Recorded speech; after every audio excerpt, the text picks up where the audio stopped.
गायत्रीताई वाघमावशी यांना मी विनंती करतो की त्यांनी ग्रंथपूजन करावं आणि दिदींचं हार घालून स्वागत करावं. वाघमावशी आपल्या सगळ्यांना परिचित आहेतच. आपल्या पंचक्रोशीमध्ये कुठेही कथा असावी, कीर्तन असावं, प्रवचन असावं आणि एक चिंतन सांगितलं की त्याचं प्रमाण देण्यासाठी म्हणून मावशींनी ओवी सांगितली नाही असं कधी झालंच नाही. ज्ञानेश्वरी मुखोद्गत असणारं, ज्ञानेश्वरीवर नितांत प्रेम असणारं असं हे आगळं वेगळं व्यक्तिमत्व.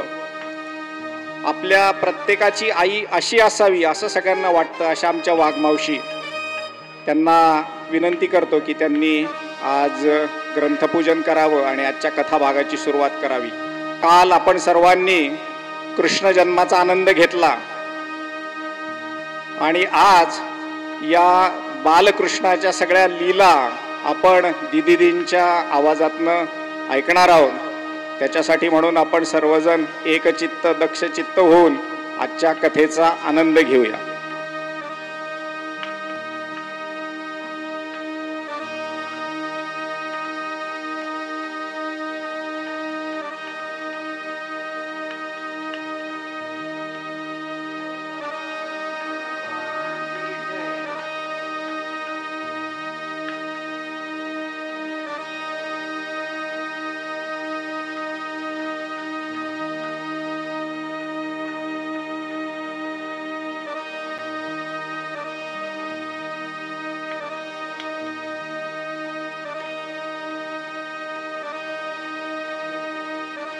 श्री राधे श्री राधे.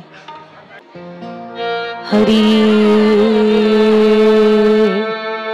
हरी ओ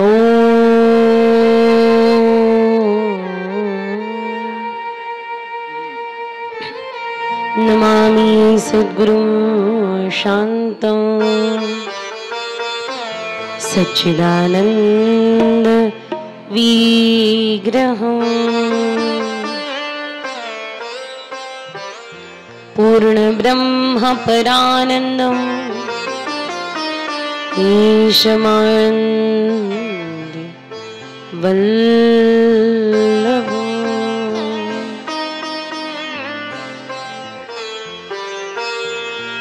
चिंता संतान हंतारो यत्पादाम्बुजरेणवः स्वीयानां तन्निजाचार्या प्रणमामि मुहुर्मुहुः. यदनुग्रहतो जन्तुर सर्वदुःखादिगो भवेत् तमहं सर्वदा वन्दे श्रीमद्वल्लभ नन्दनम्. अज्ञानतिमिरान्धस्य ज्ञानाञ्जनशलाकया चक्षुरुन्मीलितं येन तस्मै श्रीगुरवे नमः. नमामि हृदये शेषे लीलाक्षीराब्धिशायिन लक्ष्मी सहस्रलीलाभिर सेव्यमानं कलानिधिं. चतुर्भिश्च चतुर्भिश्च चतुर्भिश्च त्रिभिस्तथा षड्भिर्विराजते योऽसो पंचदारदे मम. श्री गोवर्धननाथ भगवान की जय. श्याम सुंदर यमुने महारानी की जय हो. श्री वृंदावन धाम की जय हो. श्रीमद गोकुल धाम की जय हो. श्री मोहिनी राजा भगवान की जय. लक्ष्मी माता की जय. भक्ताभिलाषा चरितानुसारी दुग्धादि चोरी नयशो विसारी कुमारतानंदित घोष नारी मम प्रभो श्री गिरिराजधारी मम प्रभु श्री गिरिराजधारी मम प्रभु श्री गिरिराजधारी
राधे राधे गोविंदा राधे गोविंदा राधे राधे गोविंदा राधे गोविंदा राधे राधे गोविंदा राधे गोविंदा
पाच 5000 वर्षापूर्वी भगवान गोपाल कृष्ण प्रगट होऊन गेले, पण 5000 वर्षानंतरही आज ज्या वेळेला आपण तो उत्सव संपन्न करतोय, असं वाटतं जणू 5000 वर्षापूर्वी नाही, आत्ता आपल्यामध्ये भगवंताचं प्राकट्य झालेलं आहे.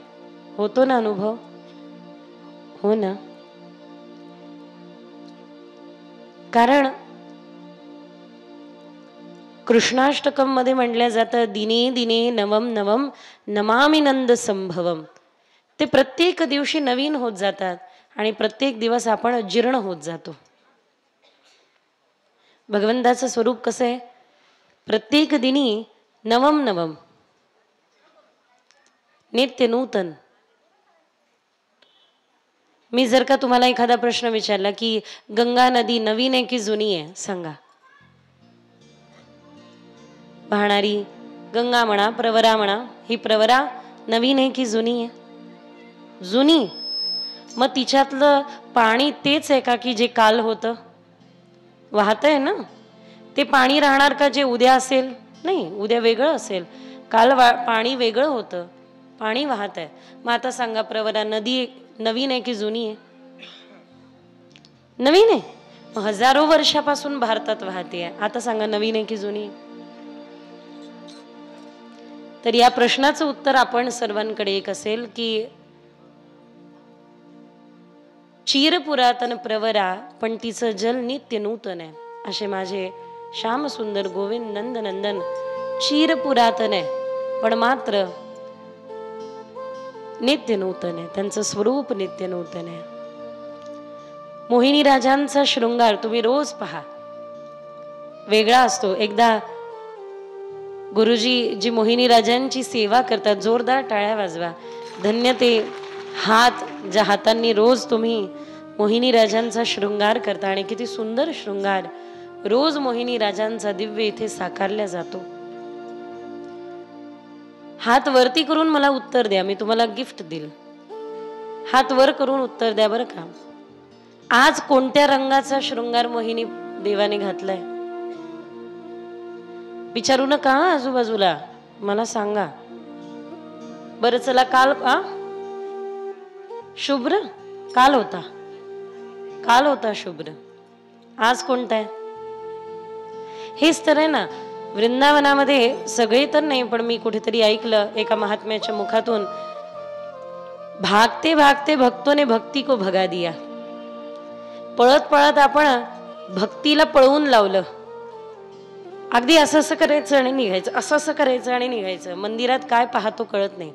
देवाचा शृंगार मनाचा विकार नष्ट करतो. देवाचा शृंगार पाहत जा, जांभळ्या रंगाचा शृंगार आहे. रोज शृंगार पाहत जा. राधा वल्लभ लालजींमध्ये आमचे बडे जय जय बसतात, तर जय जय मला कायम हात पकडून असं बसवतात. मुली, आपली मुलगी म्हणतात, 80 वर्षाचे. धन्यवाद दादा. एकच एकच ती लालवाली.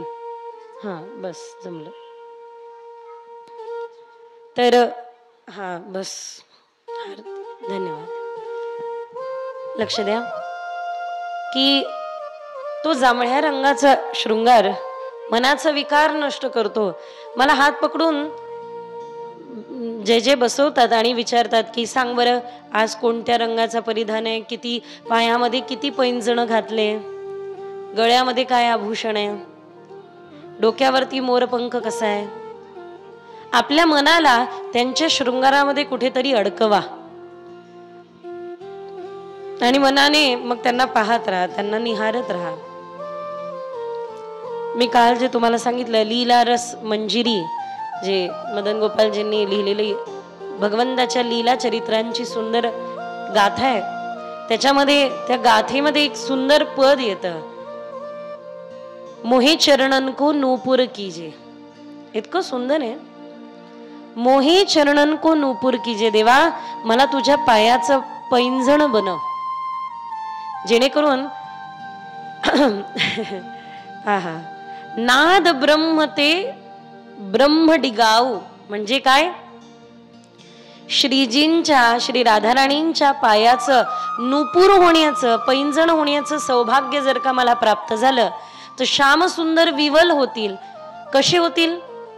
की राधाराणी येण्या अगोदर त्यांच्या पायातले पैंजण म्हणजे मी जर का नुपूर मला बनवलं तर मी वाजेल आणि या माझ्या नाद ब्रह्माने त्या परब्रह्माला मी हलवेल.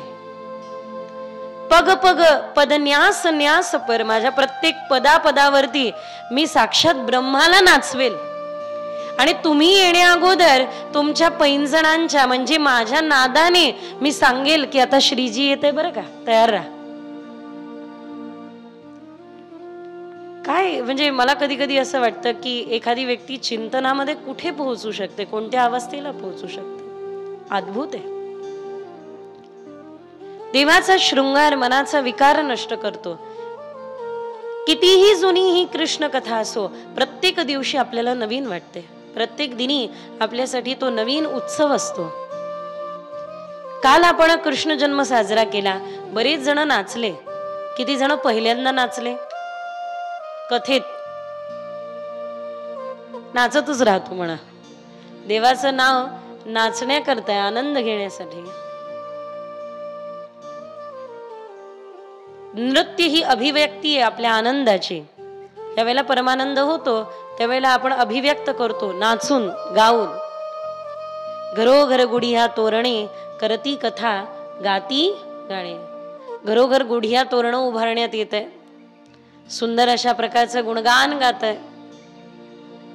विचार करा, लक्ष द्या इकडे, चिंतन करा की भगवान गोपाल कृष्णाच्या उत्सवाने एवढ्या वर्षानंतर 5,000 वर्षानंतर आपण एवढे प्रसन्न होतो, तर ज्या वेळेला साक्षात श्यामसुंदर प्रगटले त्यावेळेसची अवस्था काय असेल.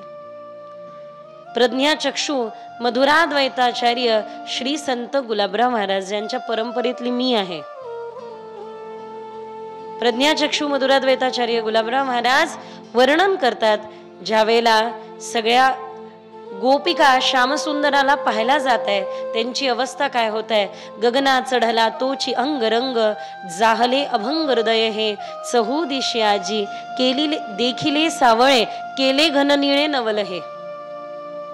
गगना चढला तोची अंगरंग जाहले अभंग हृदय हे म्हणजे डोळे बंद केले आतही कृष्ण दिसत आहे, डोळे उघडले बाहेरही कृष्ण दिसत आहे.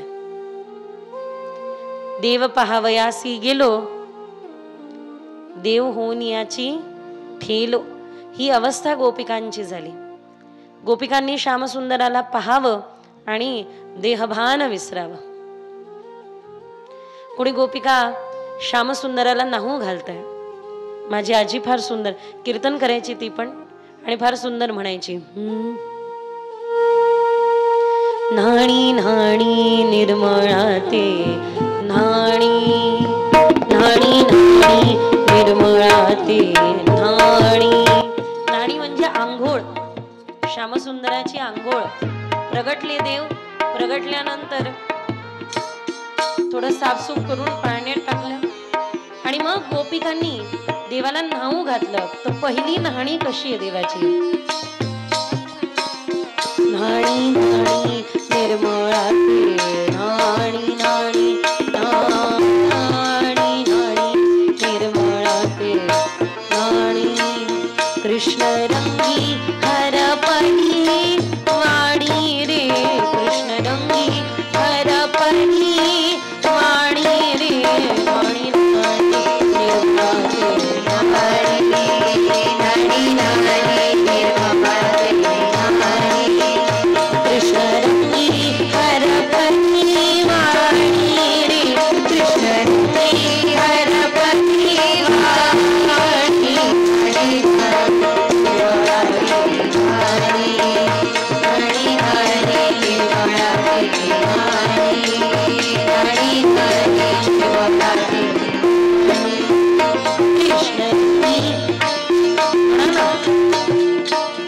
आपल्या वाणीला कृष्ण रंगी रंगू द्या ना. खरा हाच रंग आहे. खुद को रंग दो श्याम रंग में औरत को भी रंग दो. एक रंग आहे जो सगळ्यांवरती चढला की बाकी कोणताच रंग चढत नाही, सावळा रंग. ते श्यामसुंदराचा रंग आपल्यावरती चढला की मग बाकी दुसरा कुठला रंग चढत नाही. हाताने टाळी.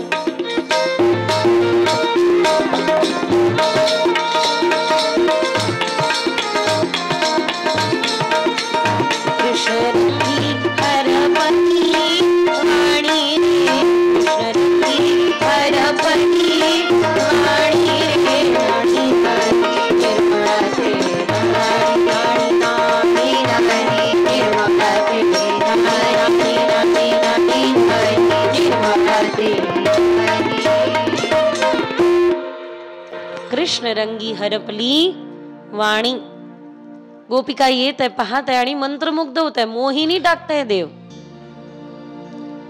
लोक म्हणतात तो मनमोहना. का मनमोहना?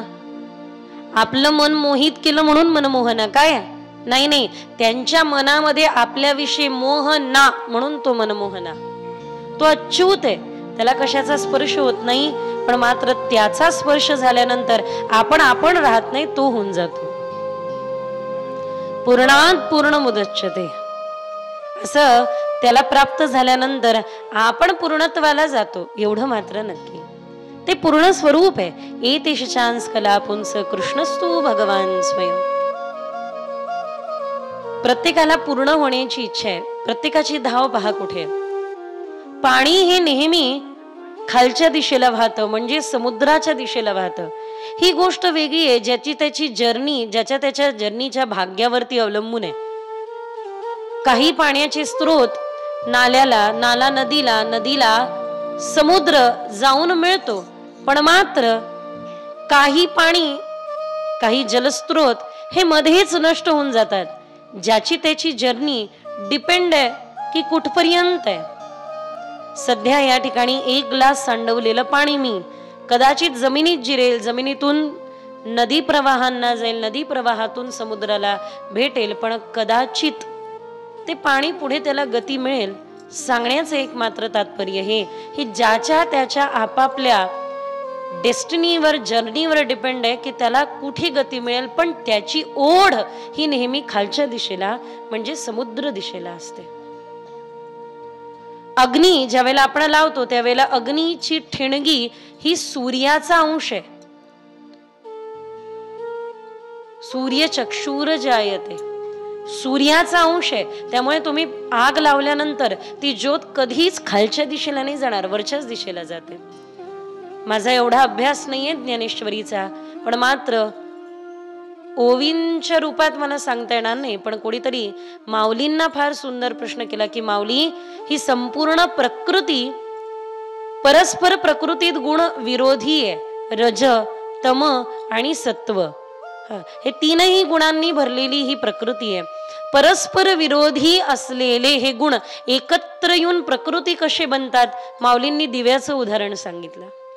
तेल द्रव रूपात आहे, वात स्थूल रूपात आहे, अग्नी तत्व रूपात आहे.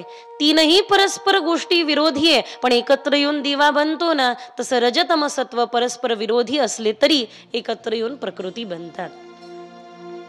विचार करावयाच्या कितव्या वर्षी माऊलींनी ज्ञानेश्वरी लिहिली, आणि ज्या 16व्या वर्षी माऊली ज्ञानेश्वरी लिहित आहे ती अवस्था बघा काय. खरंच कधी कधी मला असं वाटतं की आपल्याला संत कळले नाही. ईश्वर दुसरे तिसरे कोणी नसून संत रूपाने येतात आणि आपल्या जीवनात अंधकाराचा अंत करून जातात. आपल्या जीवनामध्ये ऋतुराज वसंत फुलवून जातात. त्यामुळे माऊलींचं तत्वचिंतन जर का तुम्ही पाहाल तर असा संत आजही इतिहासकारांना कोडं ठेवून गेलाय, प्रश्न ठेवून गेलेले माऊली. बरेच लोक म्हणतात नाही नाही नाही, माऊली तर शंकराचार्यांच्या विचारांनी चालणारे. कोणी म्हणतात नाही नाही नाही नाही, माऊलींनी सगुण रूप मांडलं. पण तुम्ही जर का माऊलींच्याच ओवीचं चिंतन कराल तर माऊली म्हणतात, हे बघा, पूर्व पक्ष हा पहिले अभ्यासावा लागतो, मग उत्तर पक्ष मांडता येतो. शंकराचार्यांचा अद्वैतवाद जरी सध्या माऊलींबरोबर जोडण्यात येत असेल, पण मात्र ती सगुण विरहणी गाणारी माऊली आपल्याला विसरता येणार नाही. त्यामुळे व्यासांचा मागोवा घेऊ असं म्हणते की व्यासांनी ज्या वेदांताला प्रतिष्ठित केलं, व्यासांचा तळमळा, व्यासांचीही संभ्रमी अवस्था त्यावेळेला दूर झाली ज्या वेळेला त्यांनी कृष्ण कथा गायली, कृष्ण रस गायला. त्यामुळे माऊलींच्या चरित्राचं शुद्ध चिंतन आपण जर का करू तर आपल्याला हे पण विसरता येणार नाही. काय माऊलींच्या विरहणी आपल्याला कशा विसरता येतील? माऊलींच्या एका विरहणीमध्ये की घनु वाजे गुण गुण वारा वाहे ऋण झुण, या विरहणीमध्ये माऊली शेवटी काय म्हणतात थोडं चिंतन कराल तर आपल्या लक्षात येईल की दर्पणी पाहता, ज्यावेळेला मी दर्पणामध्ये स्वतःला पाहते त्यावेळेला रूप न दिसे हो आपुले, मी मला दिसत नाहीये. दर्पणी पाहता मुख न दिसे हो आपुले, मज ऐसे केले. पंढरीनाथाने दर्पणामध्ये मी मुख पाहायला गेल्यानंतर मी दिसत नाहीये, कारण मी मज हरपून बसले ग, मी आणि तो आता अंतर नाही राहिलाय. त्यामुळे माऊली खरोखर अनेको साधकांना पडलेला प्रश्न आहे, पण ज्या वेळेला त्या प्रश्नाचं उत्तर मिळेल ना त्यावेळेला लक्षात येईल की जन्माष्टमीच्या दिवशीच प्रगटलेले माऊली या सगळ्या प्रश्नाचं उत्तर कृष्ण आहे, जे 5000 वर्षापूर्वी आपल्या हातामध्ये सुदर्शन चक्र घेऊन आले आणि जे 700 वर्षापूर्वी आपल्या मुखारविंदामध्ये ज्ञानेश्वरी घेऊन प्रगट झाले.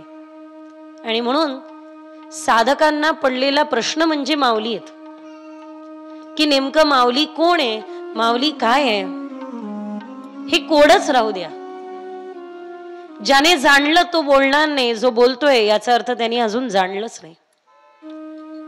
त्या व्यापक परब्रह्माची परिभाषा आपण तरी काय करावी? अहो, व्याख्येत बसावं असं ते परब्रह्म तत्व आहे का? जर व्याख्येमध्ये बसणारं परब्रह्म तत्व नाही, तसंच आमचे माऊली आहेत, व्याख्येमध्ये बसणारे नाही. तुम्ही त्यांना सगुण म्हणा, तुम्ही त्यांना निर्गुण म्हणा, तुम्ही त्यांना सगुण म्हणा, तुम्ही त्यांना निर्गुण म्हणा, तुम्ही त्यांना सगुण उपासक म्हणा, तुम्ही त्यांना निर्गुण उपासक म्हणा, पण माऊली स्पष्ट म्हणतात, तुझं सगुण म्हणू की निर्गुण रे, सगुण निर्गुण एक गोविंदू रे. प्रत्येक व्यक्ती पुढे हे चिंतन मला मांडता येईल का मला असं वाटत नाही, पण नेवासा वासियांपुढे मांडायला काही हरकत नाही, कारण माऊली तुम्हाला खरं कळले. आळंदीकरांना माऊली काय आहे हे नेवासकरांनी सांगितलं असं म्हटलं तरी चालेल. मी आळंदीकरांची क्षमा मागून बोलते. 2.5 वर्ष नेवासामध्ये राहून या ठिकाणी सच्चिदानंद बाबांना मी विचारलं, बाबा कुठले? तर म्हणे नेवासा बुद्रुकचे. मला माहितीये ती कथा, मला माहितीये, आम्हीच विठ्ठल की वल्लभ मध्ये लिहत असताना, पण मात्र या ठिकाणी मृत अवस्थेमध्ये असलेल्या सच्चिदानंदाला प्रगट केलंय माऊलींनी. विश्वातलं मूर्छा अवस्थेला लागलेलं सच्चिदानंद माऊलींनी परत प्रगट केलं.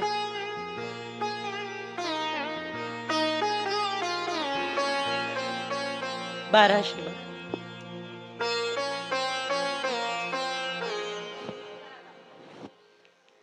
वाह.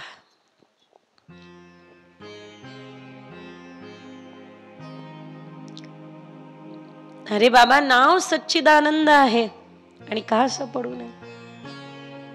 लेखकू जाहला. माऊलींनी बोलावं आणि सच्चिदानंद बाबांनी लिहावं. आपले मुख्य दोनही ग्रंथ या ठिकाणी प्रगट केले माऊलींनी. मोहिनी राजांची आज्ञा झाली, दर्शन मोहिनी राजांचं झालं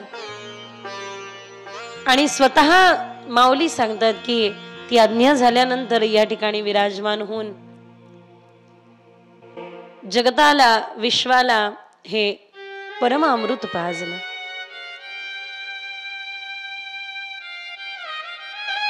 प्रॉपर्टीमध्ये ग्रंथ वाटले आणि आम्ही भाग्यवान आहोत, त्या प्रॉपर्टीतले ग्रंथ आम्हाला मिळाले. भगवत कृपेने आजोबांनी सगळी प्रॉपर्टी कुणालाही वाटू देत, पण मात्र त्यांची हार्मोनियम मला मिळाली, पेटी. आणि ती पेटी कोणती आहे म्हणजे फार चांगल्या अवस्थेत नाहीये, जीर्ण अवस्थेत आहे. एका ठिकाणी तमाशा सुरू होता आणि एकीकडे माझ्या आजोबांची कीर्तन सेवा सुरू होती. तिकडे तमाशा सुरू, इकडे कीर्तन सेवा सुरू. तमाशामधले लोक उठू उठू बसून कीर्तनाला आले, कीर्तनात बसले. तर कीर्तनामध्ये ते पण आले मंडळी जे तमाशा आयोजक आणि निमंत्रित होते. तर ते जे पायपेटी पूर्वीला होती, पायपेटी, ती जी तमाशामधली पायपेटी होती, ती पायपेटी त्यांनी आजोबांना दिली उपहार म्हणून. एवढी सुंदर कीर्तन सेवा. आजोबांना इतके उपहार यायचे, पण आजोबा समर्थ हायस्कूलला प्राध्यापक होते, कधी त्यांनी धन आकारलं नाही. आम्ही प्रोफेशनल झालो पण ते कधी झाले नाही असं म्हटलं तरी काही हरकत नाही. डोक्यावरती पेटी घ्यायची, दूर दूर कीर्तनाला निघून जायचं सुट्ट्यांमध्ये. बाकी उरलेल्या वेळात शिकवायचं. शिक्षक होते. तर ती पायपेटीची हातपेटी करून घेतली. फार चांगली नाही वाजत, पण मात्र मी त्या पेटीचं भाग्य पाहत असते आणि कधी कधी स्वतःचं भाग्य पाहत असते. तमाशा नाही वाजणारी ती पायपेटी उचलली आणि कीर्तनाला म्हणून भेट दिली. तिचं भाग्य बघा कसं. कुठे तमाशात वाजली असती, कुठे कीर्तनात नंतर वाजली, तिचा उद्धार झाला. तसंच जीवन कुठे संसारात गेलं असतं, ते कुठे वृंदावनात गोकुळामध्ये जातंय. खरंच उद्धारच झाला याही जीवाचा, इन्स्ट्रुमेंटचा. लक्ष द्या, मला काय सांगायचं होतं आपल्याला. सहज, अगदी सहज वाहिलेलं पाणी किंवा पडलेलं पाणी हे त्याच्या मूळ दिशेकडे किंवा त्याच्या उगमस्थानाकडे वाहत जातं. अग्नी केलेला प्रज्वलित दीप लावला तर आपोआप ज्योती वरच्या दिशेला जाते. म्हणजे काय, आपण ज्याचे अंशी आहोत, क्षमा असावी, आपण ज्याचे अंश आहोत त्या अंशीकडे आपली नेहमी वाटचाल असते, नेहमी वाटचाल असते. सांगण्याचं एक मात्र तात्पर्य आपण सर्वांना हे आहे की अंशी याचा अंश कुठेही असो, पण त्याची ओढ नेहमी त्याच्या पूर्ण रूपाकडे असते. म्हणून आपण जरी अपूर्ण असलो, पाणी ज्या पद्धतीने सागराच्या दिशेला वाहतं, लावलेला दीप, ती ज्योती ज्या पद्धतीने सूर्याच्या दिशेला वाहते किंवा त्या दिशेला चालते, अगदी त्याच प्रकारे हा जीव जो अपूर्ण आहे तो पूर्णत्वाकडे वळत असतो. आणि पूर्णत्व आज नंद प्रांगणामध्ये प्रगटलंय.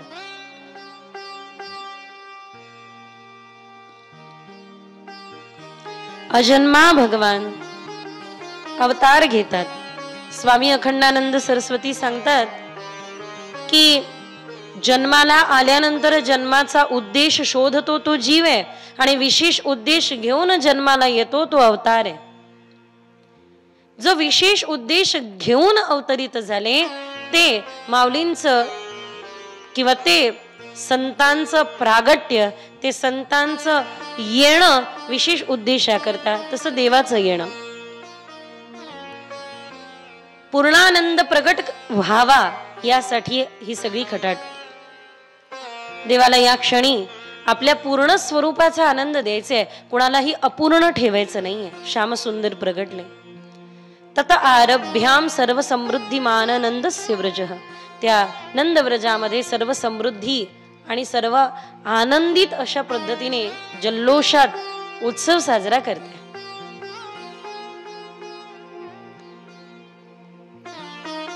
काल देखील अथ सर्व गुणोपेत काल परम शोभायमान, परम शोभनीय झालाय काल. काल म्हणल्या आपण भयभीत होतो की नाही? आपल्याला असं वाटतं बापरे काल किती भयंकर आहे.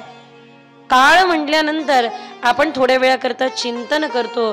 लोक म्हणतात अहो काळ आला पण वेळ नाही. काळ म्हणल्यानंतर आपल्याला भीती वाटते, परंतु हा काळ देखील कोणता आहे? तो काळ देखील परम पावन झाला भगवंताच्या त्या काळात येण्याने. अथ सर्व गुणोपेत काल परम शोभन, कारण भगवान त्या काळामध्ये प्रगटले. एक वृंदावनातले संत आहे, त्यांचं एक पद आहे की सगळं उलट असलं, कुंडलीमध्ये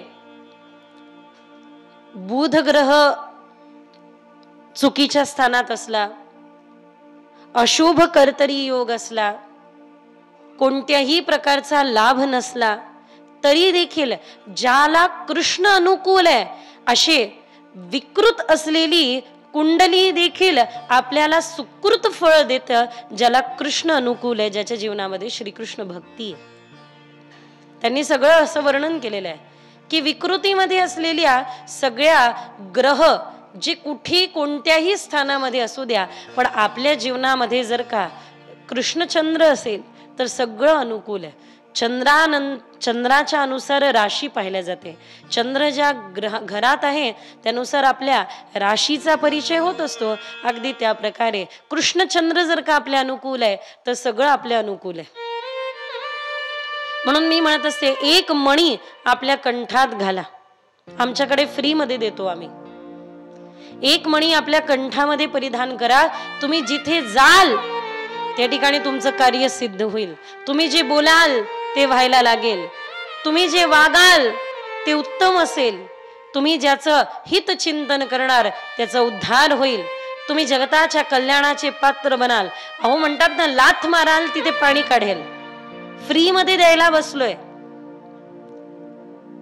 तो मणी कंठामध्ये धारण केला तर 101% मी तुम्हाला सांगते की तुम्ही जे बोलाल ते व्हायला लागेल. आणि तो मणी आहे कंठी धरिला कृष्णमणी. यांनी पहिलेच प्रमाण म्हणूनही झालं. कंठी धरिला कृष्णमणी अवघा जनी प्रकाश. आज आपण काला वाटू एकमेका करणारच आहोत. वैष्णवनी का सगळे एकमेकांना आपण ते दहीहंडीचा आनंद, काल्याचा आनंद देणारच आहोत. पण या कंठामध्ये तो कृष्णमणी धारण करून घ्या. नाम, श्रीकृष्ण नाम धारण करून घ्या. राम कृष्ण हरी मंत्र हा जपावा. त्यामुळे कंठामध्ये धारण केलेलं नाम हे निश्चित आपल्याला सर्व काही देईल. काही मिळावं याकरता नाम जपू नका. मिळालेलं आहे या कृतज्ञ भावनेने नाम जपा. खरंय की नाही? त्यामुळे भगवंताच्या येण्याने तो विकृत काळ देखील सुकृत सुंदर प्रगट करणारा झाला. विपरीत गोष्टी देखील सगळ्या कशा झाल्या? अनुकूल झाल्या. भगवान प्रगटले. पहारेकरी निजले होते. देवाला गोकुळामध्ये सोडून मुलीला आणलं होतं, कन्येला. त्या कन्येला उचलून गरगर फिरवून कंस आदळणार एवढ्यात ती कन्या हातून सुटली, गगनामध्ये जाऊन कडाळली आणि तीच अष्टादश भुजा साक्षात विंध्याचल निवासिनी, विंध्यवासिनी रूपाने प्रगट झाली आहे. बोला विंध्याचल वासिनी माता की.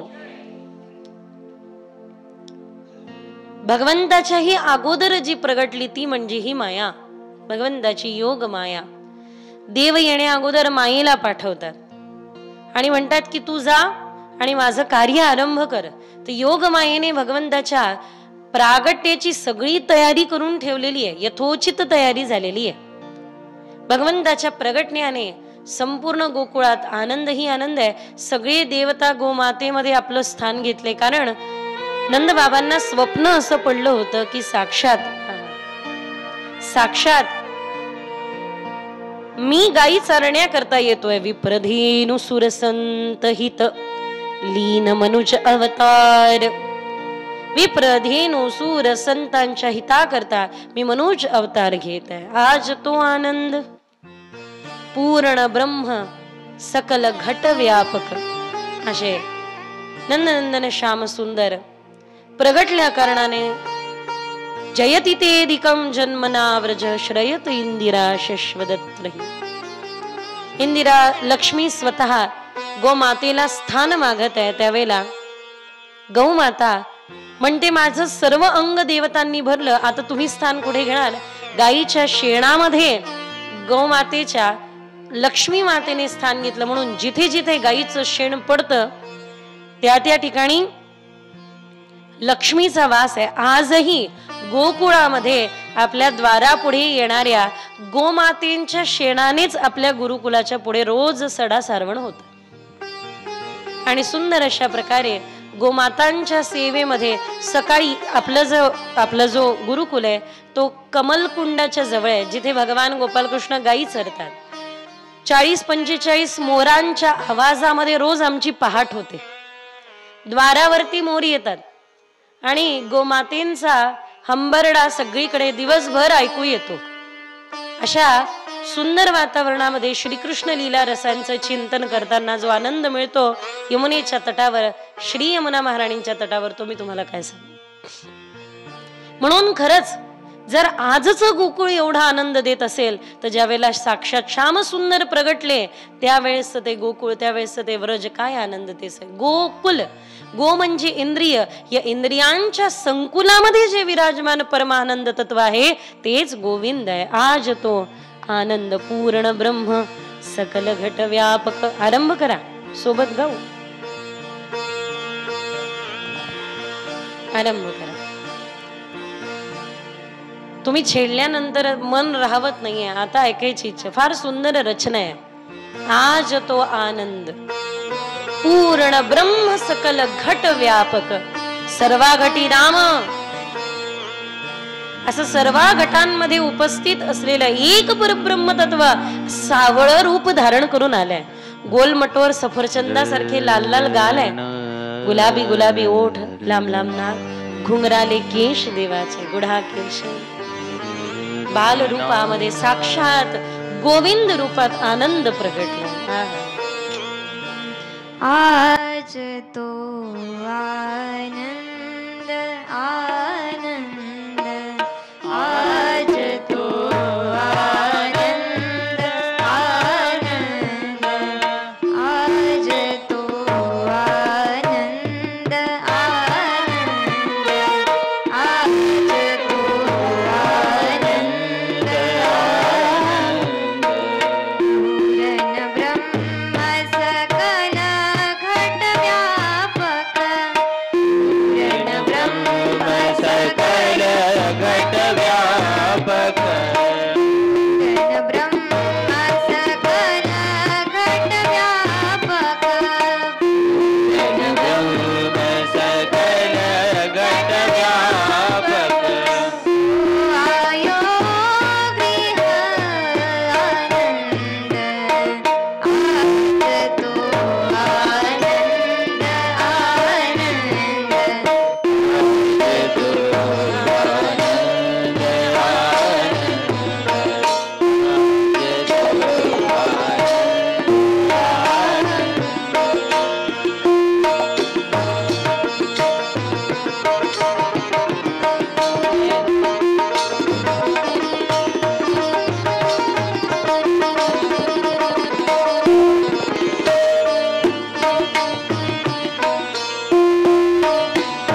प्रगटे जीवन प्रभु गोकुल प्रगटे हे सकल दुख द्वंद हे सकल दुख द्वंद आज तो आनंद आनंद आज तो आनंद आनंद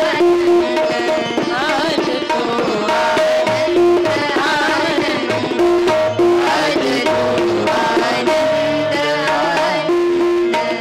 आज तो प्रगटे मिटे सकल दुःख द्वंद्व. ज्या वेळेपासून भगवान नंदनंदन गोकुळामध्ये प्रगटले त्यावेळेपासून सगळे दुःख द्वंद्व मिटले, समाप्त झाले. काही द्वंद्व राहिलं नाही आता. हरी जीवन जब गोकुल प्रगटे. हे गो म्हणजे इंद्रियांचं असलेलं, कुल म्हणजे संकुलामध्ये श्यामसुंदर प्रगटले की कृष्ण म्हणजे कर्माची कुशलता प्राप्त होते. आपण जे करतो ते चांगल्या पद्धतीने करतो. कृष्ण म्हणजे काय?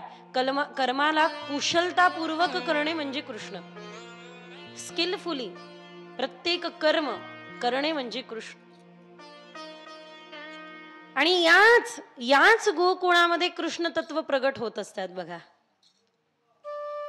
मान्य भगवंताचा हा सध्याचा अनावतार काल आहे. दोन असतात, एक भगवंताचा अवतार काळ आणि एक भगवंताचा अनावतार काळ.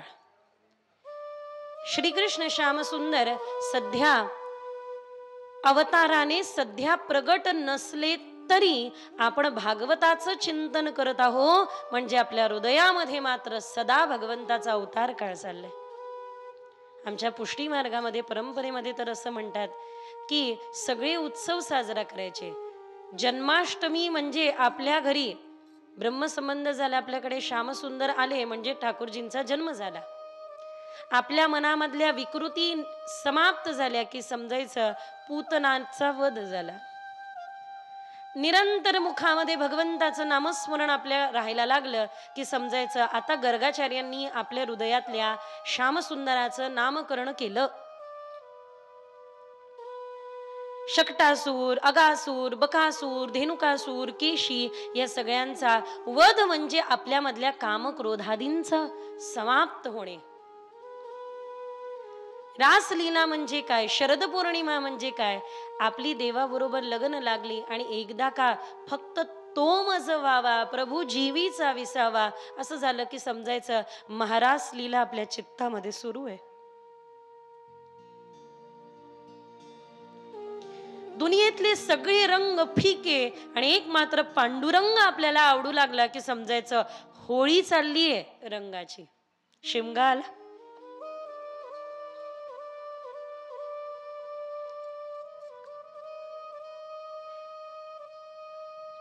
भगवत दर्शनापर्यंत निरंतर या लीलेचं चिंतन आपल्या हृदयामध्ये होत राहावं.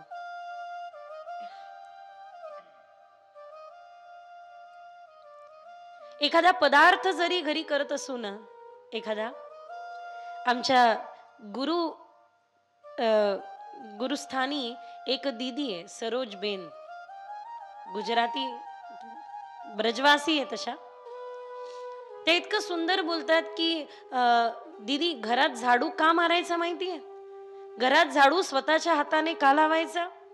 झाडू लावत असताना रे माझ्या कर्मा याच्यासाठी मी शिकले होते का घरात झाडू लावायला? असं नाही. घरात झाडू लावत असताना मनामध्ये हा भाव असावा की माझे श्यामसुंदर लहानशे, ते जर का रांगत रांगत इथून गेले आणि त्यांच्या पायाला काही रुतलं तर लहान लेकरं कसं काय असतात, खाली पडलेलं काही उचलतात लगेच तोंडात टाकतात. मग कोणत्याही कोपऱ्यामध्ये देव रांगत रांगत जातील म्हणून तिथे कोपरा अस्वच्छ ठेवायचा नाही, स्वच्छ करायचा. घर साफही होऊन जाईल आणि भक्ती पण होऊन जाईल. काही वेगळं करायचं नाहीये. जे करत आहे ते फक्त देवाबरोबर जोडायचंय बस. या भावनेने मी एकदा, आता काय मुली गुरुकुलात मुली आहेत तर त्यांना नवीन नवीन काहीतरी खावंसं वाटतं. मी मगाशी सांगत होती आम्ही ज्या वेळेला कॉलेजवरून येत होतो मोमोज खावेसे वाटले. आता तुम्हाला माहिती आहे बाहेर सडलेलं अन्न कसं ते खाऊ घालता येतं. मला मुलींना ते खाऊ घावंसं वाटलं नाही. मग जे त्यांना जे देवाला खाऊ घालता येईल ते त्यांना खाऊ घालायचं. म्हणून ज्वारीच्या पिठाचे मोमोज केले, त्यांनाही कळू दिलं नाही. घरी गरम गरम होते आणि ते त्याच्यात काय माहित वितळले, विरघळले, 2 गायब झाले. म्हणलं वारे वा देवा, एवढंही करमलं नाही, गरम गरमच खाल्ले. अरे ताटात तर येऊ द्यायचे असते. एक बाबा भिक्षा मागून मागून 1-1 रुपया गोळा करत होते. त्यांचा भाव काय होता माहितीये? बरसाण्यामध्ये राहायचे आणि भाव हा होता की मी एक दिवस 1-1 रुपया गोळा करून करून करून सुंदर पोशाख बनवेल आणि राधा राणीच्या बरसाण्याच्या मूर्तीला भेट देईल. म्हणून अतिशय सुंदर सुंदर 1-1 रुपया 1-1 रुपया भिक्षा मागून गोळा करून अतिशय सुंदर श्री राधा राणीसाठी वस्त्र बनवले आणि बरसाण्याच्या त्या पायऱ्या चढत होते. इतक्या मुली आहे तिथे, इतके लहान लहान लेकर आहे. ब्रजवासी, दीदी टीका लगाऊ, दीदी लस्सी पिलो, दीदी ये दीदी वो, असं असतं त्यांचं चालू. एक जण एकेकडून टीका नाही लावून घेतला तर ती रुसून बसते. जा, मी नाही बोलणार तुझ्याशी. जणू राधाराणी रुसून बसलाय, मान करताय. ब्रजवासींमध्येच देव आहे. सबका गुरु अविनाशी और अविनाशी का गुरु ब्रजवासी, असं स्वतः ते म्हणतात. तर एक ब्रजवासी छोटीशी कन्या आली. हे बाबा, सत्य घडलेली घटना हा. हे बाबा घेऊन चालले होते राधा राणीच्या सुंदर त्या मूर्ती करता तो वस्त्र जे बनवलं. बाबांना इतका प्रसन्नता होती की भिक्षा 1-1 रुपया मागून मागून मागून मागून गोळा केलेल्या धनातून हे वस्त्र बनवले. आता हे मी देणार मूर्तीला, ते पुजारी चढवणार, किती सुंदर राधा राणीची मूर्ती दिसणार. म्हणून बरसाण्याच्या पायऱ्या चढत होते. तेवढ्यात एक छोटीशी ब्रजवासन कन्या आली आणि तिने हिसकावून घेतला. हा बाबा, मला दे. चालला तिकडे वरती घेऊन, मला दे. तिने घेतला आणि घेऊन निघून पण गेली. बाबांना वाईट वाटलं की एवढं धन गोळा केलं, कसा तरी तो शिवला, आणला, आता पोहोचवला, आता परत 1-1 धन गोळा करावं लागेल. पण काही हरकत नाही, जाऊ द्या. त्या लेकरांनी नेला, हातून हिसकला आणि घेऊन गेली. ज्या वेळेला बाबा पोहोचले बरसाण्याच्या मंदिरात, पट बंद होते. बाबांनी राधा नाम संकीर्तन केलं आणि पडदा उघडला.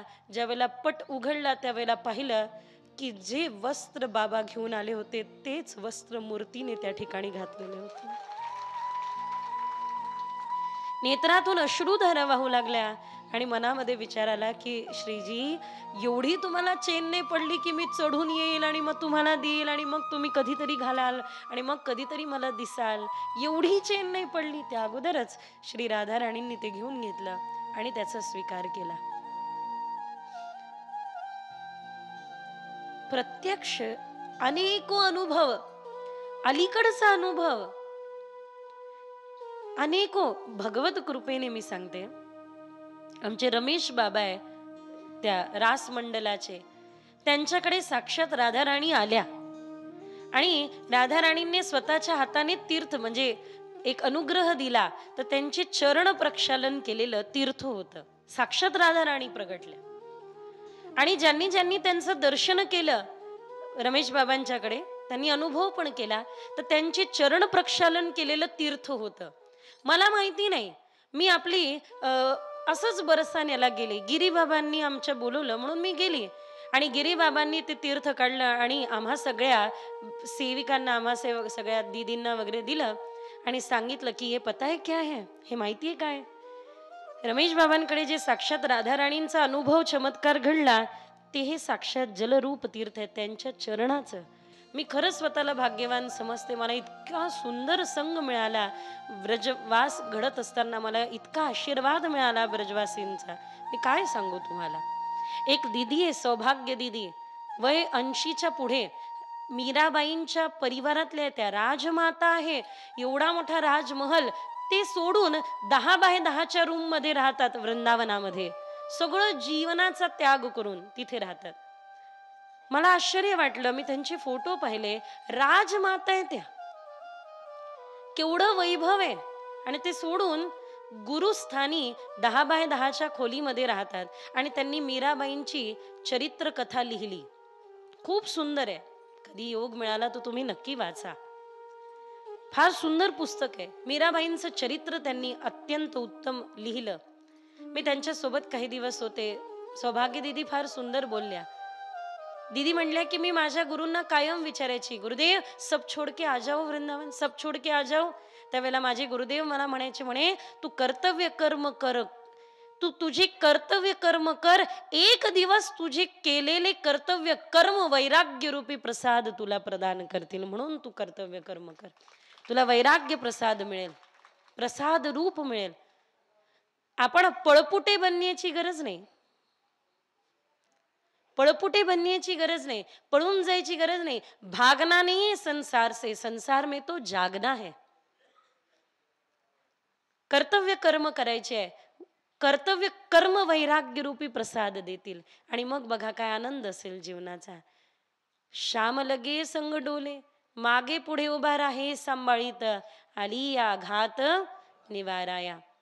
तर अशा प्रकारे भगवान गोपाल कृष्ण या विश्वाचं मालिक, या विश्वाचं चैतन्य आज बालरूप धारण करून, बालकृष्ण रूप धारण करून नंद प्रांगणामध्ये प्रगटले. आणि ज्या पण येत आहे बधाई देत आहे, बधाई गात आहे, कन्हैयाला पाहून भुरळ पडते.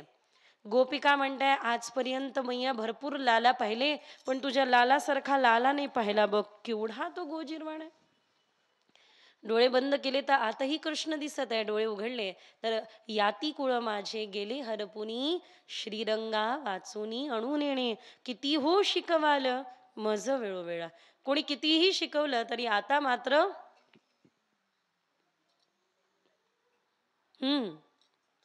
मी त्याचे झाले.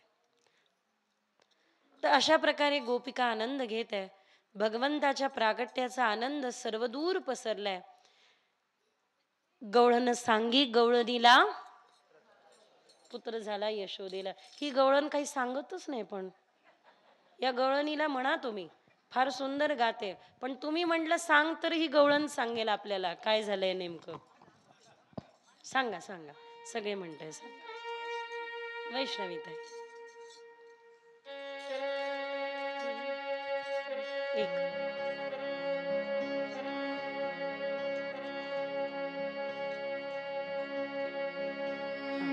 गवळणा गवळणा म्हणती गवळणीला पुत्र झाला येशोदेला. गवळणा म्हणती गवळणीला पुत्र झाला येशोदेला. गवळणा म्हणती गवळणीला पुत्र झाला येशोदेला. गवळणा म्हणती गवळणीला पुत्र झाला येशोदेला. एक धावी की पुढे दाटी वाटी सुंठकडे, एक धावी की पुढे दाटी वाटी सुंठकडे. गवळणा गवळणा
कृष्ण भगवान की जय। भवो वायू सुख स्पर्श पुण्यगंध वह शुची।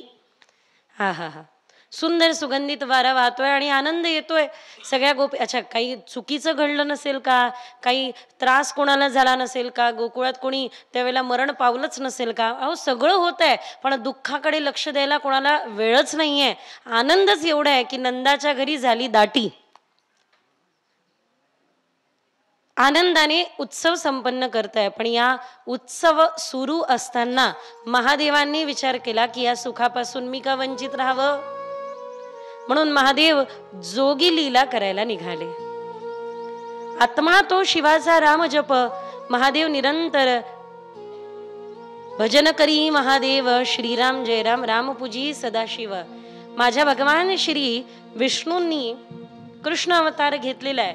या सुखापासून मी का वंचित राहावं म्हणून जोगी वेश परिधान केला आणि महादेव निघाले अलख निरंजन. आणि आज गोकुल की गलियों में नाचे जोगी मतवाला, अलख निरंजन खड़ा पुकारे, देखूंगा नंद जी का लाला. तर आज श्याम सुंदराला पाहिला महादेव येऊन उभे झाले. यशोदा मैयाला हाक मारता, अगं ये मैया. मैयाने हातामध्ये स्वर्णाची थाळ घेतली, कंचन थाल. लेकर भिक्षा चली नंदलानी, कंचन थाल धरायो है, मैया तोरे द्वारे बाला जोगी आयो है. हातामध्ये स्वर्णाची थाळ घेतली, त्याच्यामध्ये हिरे माणिक रत्न भरले आणि हे हिरे माणिक रत्न आधी घेऊन यशोदा मैया येऊन पुढे उभी झाली की बाबा हे घ्या. महादेव म्हणतात मैया नहीं होना मुझे मोती कंकर, मुझे दिखाओ कुमार. दर्शनेश्वर महादेव गोकुळामध्ये प्रवेश करता करता मंदिर आहे. दर्शनाची आस घेऊन आले म्हणून दर्शनेश्वर महादेव आजही आहे. इच्छा आहे महादेवांना की श्यामसुंदराची भेट व्हावी. मैया म्हणे ठीक आहे, लालाला आणते. आणायला आत गेल्या तेवढ्यात एक गवळण आली आणि इकडे बोलवते, यशोदे इकडे ये. मला कधी कधी कळत नाही ह्या महिला ज्या अशा बारीक बोलतात ते त्यांना एकमेकींचं कळतच कसं, मला तर ऐकूच येत नाही. असं कोणी माझ्याकडे आलं ना सांगायला, तुम्हाला सांगते इकडे, मी म्हणत असते मोठ्याने बोल माय, मला काय कळत नाही. मला कोणाच्या चुगले जमत नाही. माझ्या मागे म्हणा सगळ्यांनी, आपण महिलांना म्हणू द्या, दादा तुम्ही चिंता करू नका, आपण मस्त आहे म्हणा. महिलांनी तुम्ही म्हणा. जेवढा वेळ आपण एकमेकांची चुगली करण्यात, निंदा करण्यात, गॉसिप्स करण्यात वाया घालवतो, तेवढ्या वेळात भजन केलं तर भारतात क्रांतीची लाट आल्याशिवाय राहणार नाही. खरं आहे की खोटे? जेवढ्या वेळात आपण एकमेकांच्या चुगल्या करतो, कठीण आहे बाबा या महिला मंडळाचं. कशात काय आणि कोणाचं काय करतील काहीच सांगता येत नाही. नहीं हाँ, आपको अनुभव नहीं है? लो, गोपाल कृष्ण भगवान की. त्यामुळे दांडगा अनुभव घेतलेलो आम्ही. हळूहळू सांगतात मला, मग लक्षात येतं की बरोबर आहे, हार्ट टू हार्ट कनेक्शन आहे ना, म्हणून लक्षात येतं. हिलाही माहिती आहे ही हिच्या सासूचं कौतुक करत आहे आणि तिलाही माहिती आहे ती तिच्या सासूचं कौतुक करते. यशोदा मैयाला म्हणते, अगं मैया, अगं तो जोगी बुवा त्याच्या गळ्यामध्ये मुंडमाला रुंडमाला न जाणे काय काय घालून आलेला आहे आणि त्यांनी तुझ्या लालाला नजर लावली तर नको नको मैया, तुझ्या लालाला पुढे आणू नकोस, तू मोठी भोळी आहे बघ. तू जननी मन की आती भोली मैया, तू जननी, तू मोठी भोळी आहेस बा. यशोदा, यशोदा नामाचा अर्थ काय? यश ददातुम इति सह यशोदा. ज्या यश देणाऱ्या आहे, आपल्याला यश देणं कमी घेणं जास्त माहितीये. कोणी चांगलं केलं का मी केलं, मी मी मी. हे कोणी छान केलं, मी मी मी मी. कोणी गडबड केली, मला नाही माहिती बा. आपल्या गुरुकुलामध्ये एक मोठी विचित्र रीत आहे, काही गडबड केली की मी विचारत असते कोणी केलं रे हे, त्यावेळेला मात्र एकही जण पुढे येत नाही. आणि हुशार इतके दुसरीनी केलं हे माहिती असलं तरी सांगत नाही. नको बाबा, पुढच्या वेळेला आपला नंबर लागला तर. अशा खेळीमेळीने राहतात. पण त्यांना माहिती नाही. मी त्यांना म्हणत असते, बेटा तुम्ही ज्या शाळेत शिकलात ना त्याची बिल्डिंग मीच बांधली.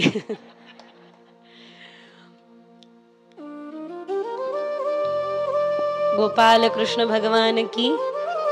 थट्टा सोडली, विनोद सोडला तर एक महत्वाचा विषय की यश देणारे जे आहेत त्यांच्याकडे देव येतात. कीर्तिदा राधा राणींच्या आईचं नाव आहे, ज्या कीर्ती देणारे आहे. ज्याला देता येतं ना देव त्याला देतो. एक छोटा मुलगा यायचा आणि प्रसाद घेऊन नेऊन द्यायचा दुसऱ्याला. संतांकडे 10-12 वेळा आला, प्रसाद घेतला नेऊन दिला, प्रसाद घेतला नेऊन दिला. संत म्हणे ठीक आहे, याला जेवढ्यांदा यायचं तेवढ्यांदा येऊ द्या. एक शिष्य म्हणू लागला, अहो कितीदा त्याला देताय, आम्ही पण रांगेत आहोत. त्यावेळेला गुरुदेव उत्तर देतात की बेटा जब तक ये देता रहेगा तब तक मैं इसे देता रहूंगा. तो दा यश देणाऱ्या त्यांच्याकडे श्यामसुंदर आले. मैयाला म्हणताय, मैया लालाला पुढे नेऊ नको, त्यामुळे महादेव चिंतेमध्ये बसले. म्हणून आमच्या गोकुळामध्ये थोडं पुढे दर्शन आहे चिंताहरण महादेव. जे कोणी चिंताहरण महादेवांचं दर्शन करतात महादेव त्याची सर्व चिंता हरतात. कारण महादेवांची चिंता तिथे दूर झाली. महादेवांना चिंता कशाची होती? मला कृष्ण दर्शन होईल का, दर्शन होईल का, चिंता करत बसले. महादेव मनातल्या मनात म्हणताय, वायफाय कनेक्शन जोडलं, व्हॉट्सअप, स्नॅपचॅट, इंस्टाग्राम वगैरे वगैरे. आणि महादेव भगवान गोपाल कृष्णाला म्हणताय, देवा इतक्या दुरून तुम्हाला भेटायला आलो, तुम्ही इथले इथे येत नाही काय? भगवान कृष्ण म्हणताय, चालता आलो असतो तर आलो असतो. कालचं जन्मलेलं लेकरू आज चालू लागलं तर चमत्कार होईना. लोक मला देव मानतील. जे करायला मी आलो ते मला करता येणार नाही. नंद बाबा मला रागवणार नाही, माझी मैया मला मारणार नाही. जे सुख या सुखाकारणे देव वेडावला, वैकुंठ सोडोनी नंदा सदनी राहिला, त्या सुखाची अनुभूती मला घेता येणार नाही. बाल शरीर धारण केलंय तर बाल धर्म पण धारण करावा लागेल. पण काही हरकत नाही, काहीतरी करतो. भगवंताने पहिले हात बाहेर काढला, हात हलवला तरी मैयाला कळलं नाही. पाळण्याबाहेर पाय काढले, पाय हलवले तरी मैयाला कळलं नाही. अख्खा पाळणा हलवला तरी मैयाला कळलं नाही. शेवटी कन्हैयाने आपलं ब्रह्मास्त्र सोडलं. कोणतं? करत जोर जोरात रडायला सुरुवात केली. अरे लाला रडू नको, अरे कान्हा रडू नको, रडतई माझे बाळताने समजाविता राहेना. बरोबर ना?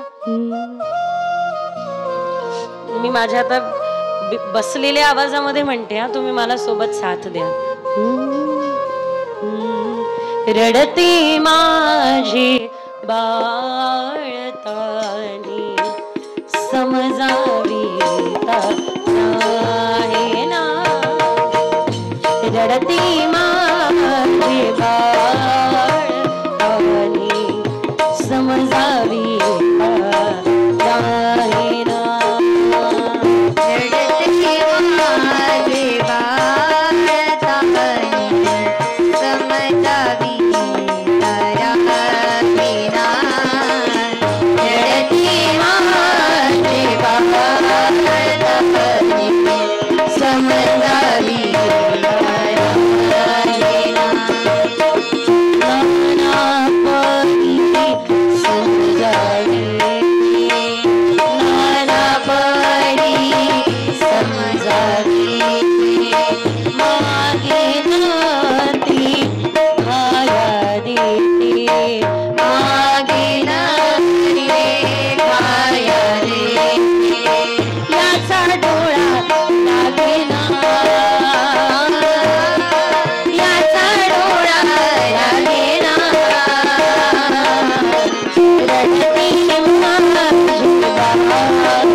असं अगदी हुंदके भरू कान्हा रडताय. अरे लाला रडू नको, अरे काय झालं?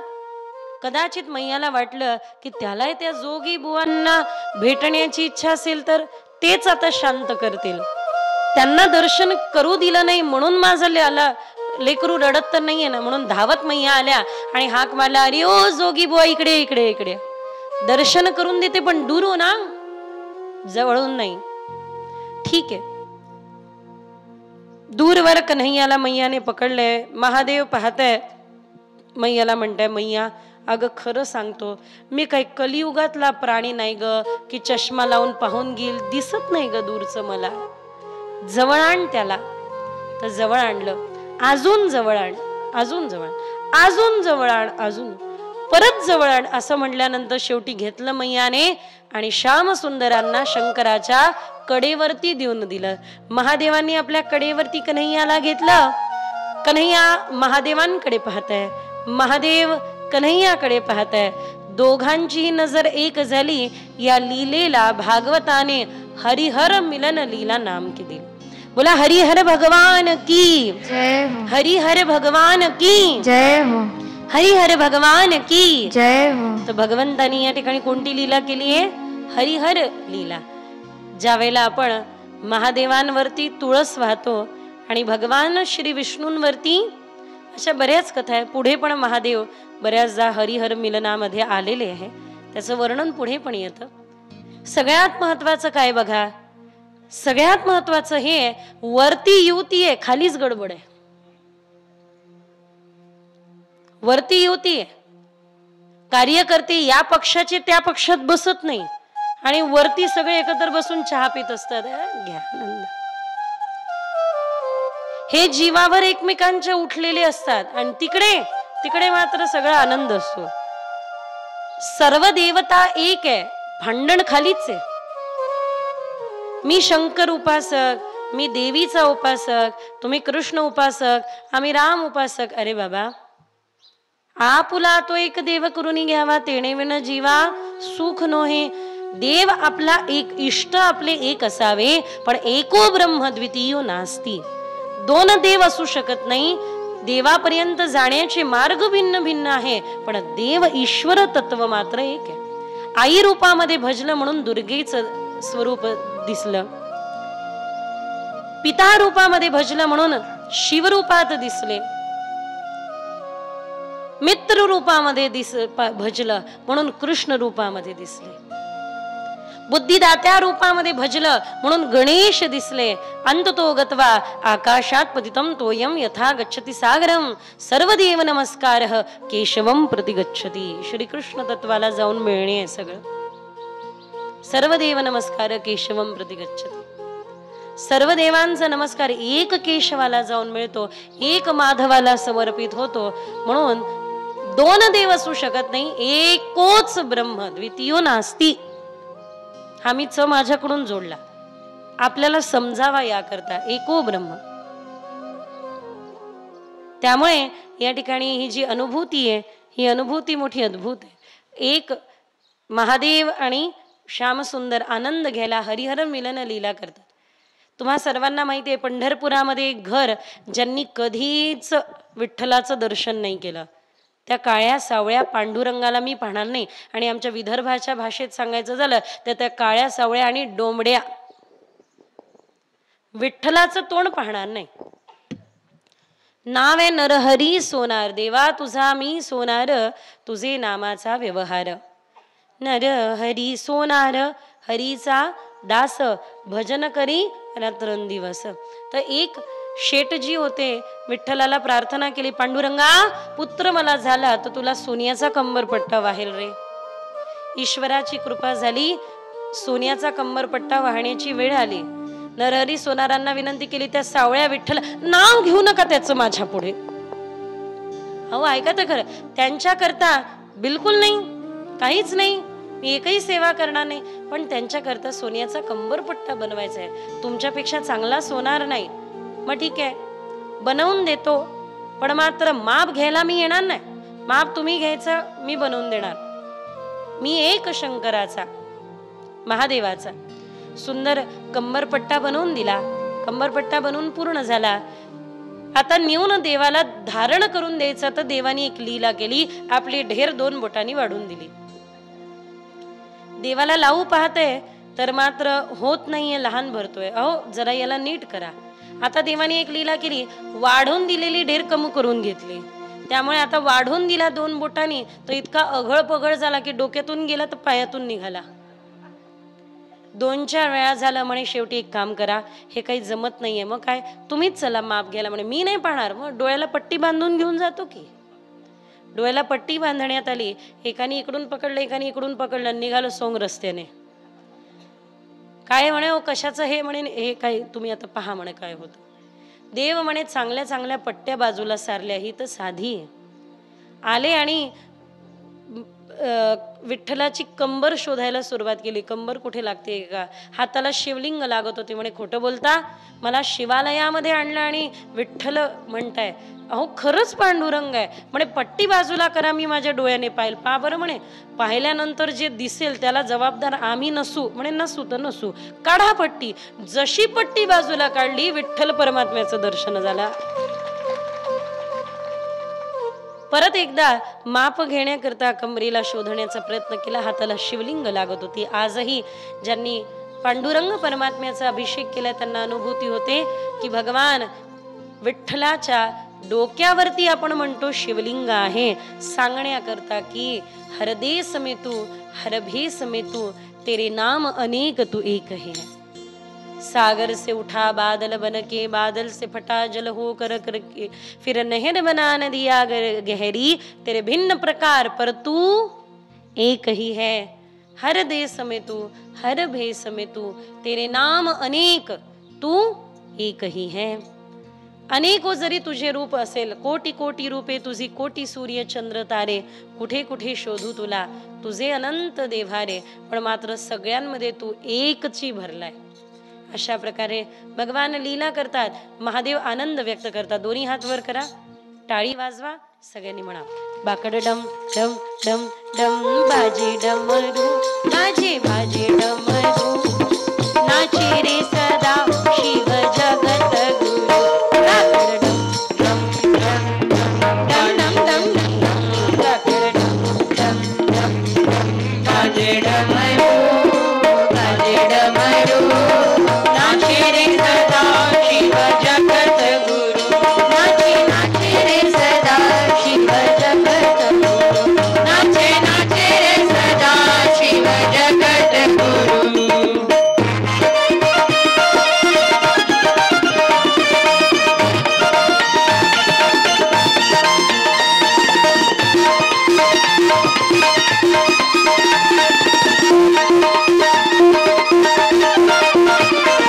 ब्रह्मानाची विष्णू नाची, नाची महादेव, बंसीले की कान्हानाची, हर हर महादेव.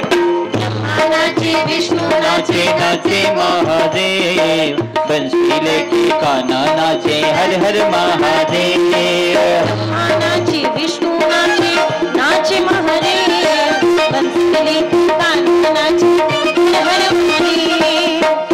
नाचे विष्णू नाचे, नाचे महादेव, बंसीले के कान्हा नाचे, हर हर महादेव.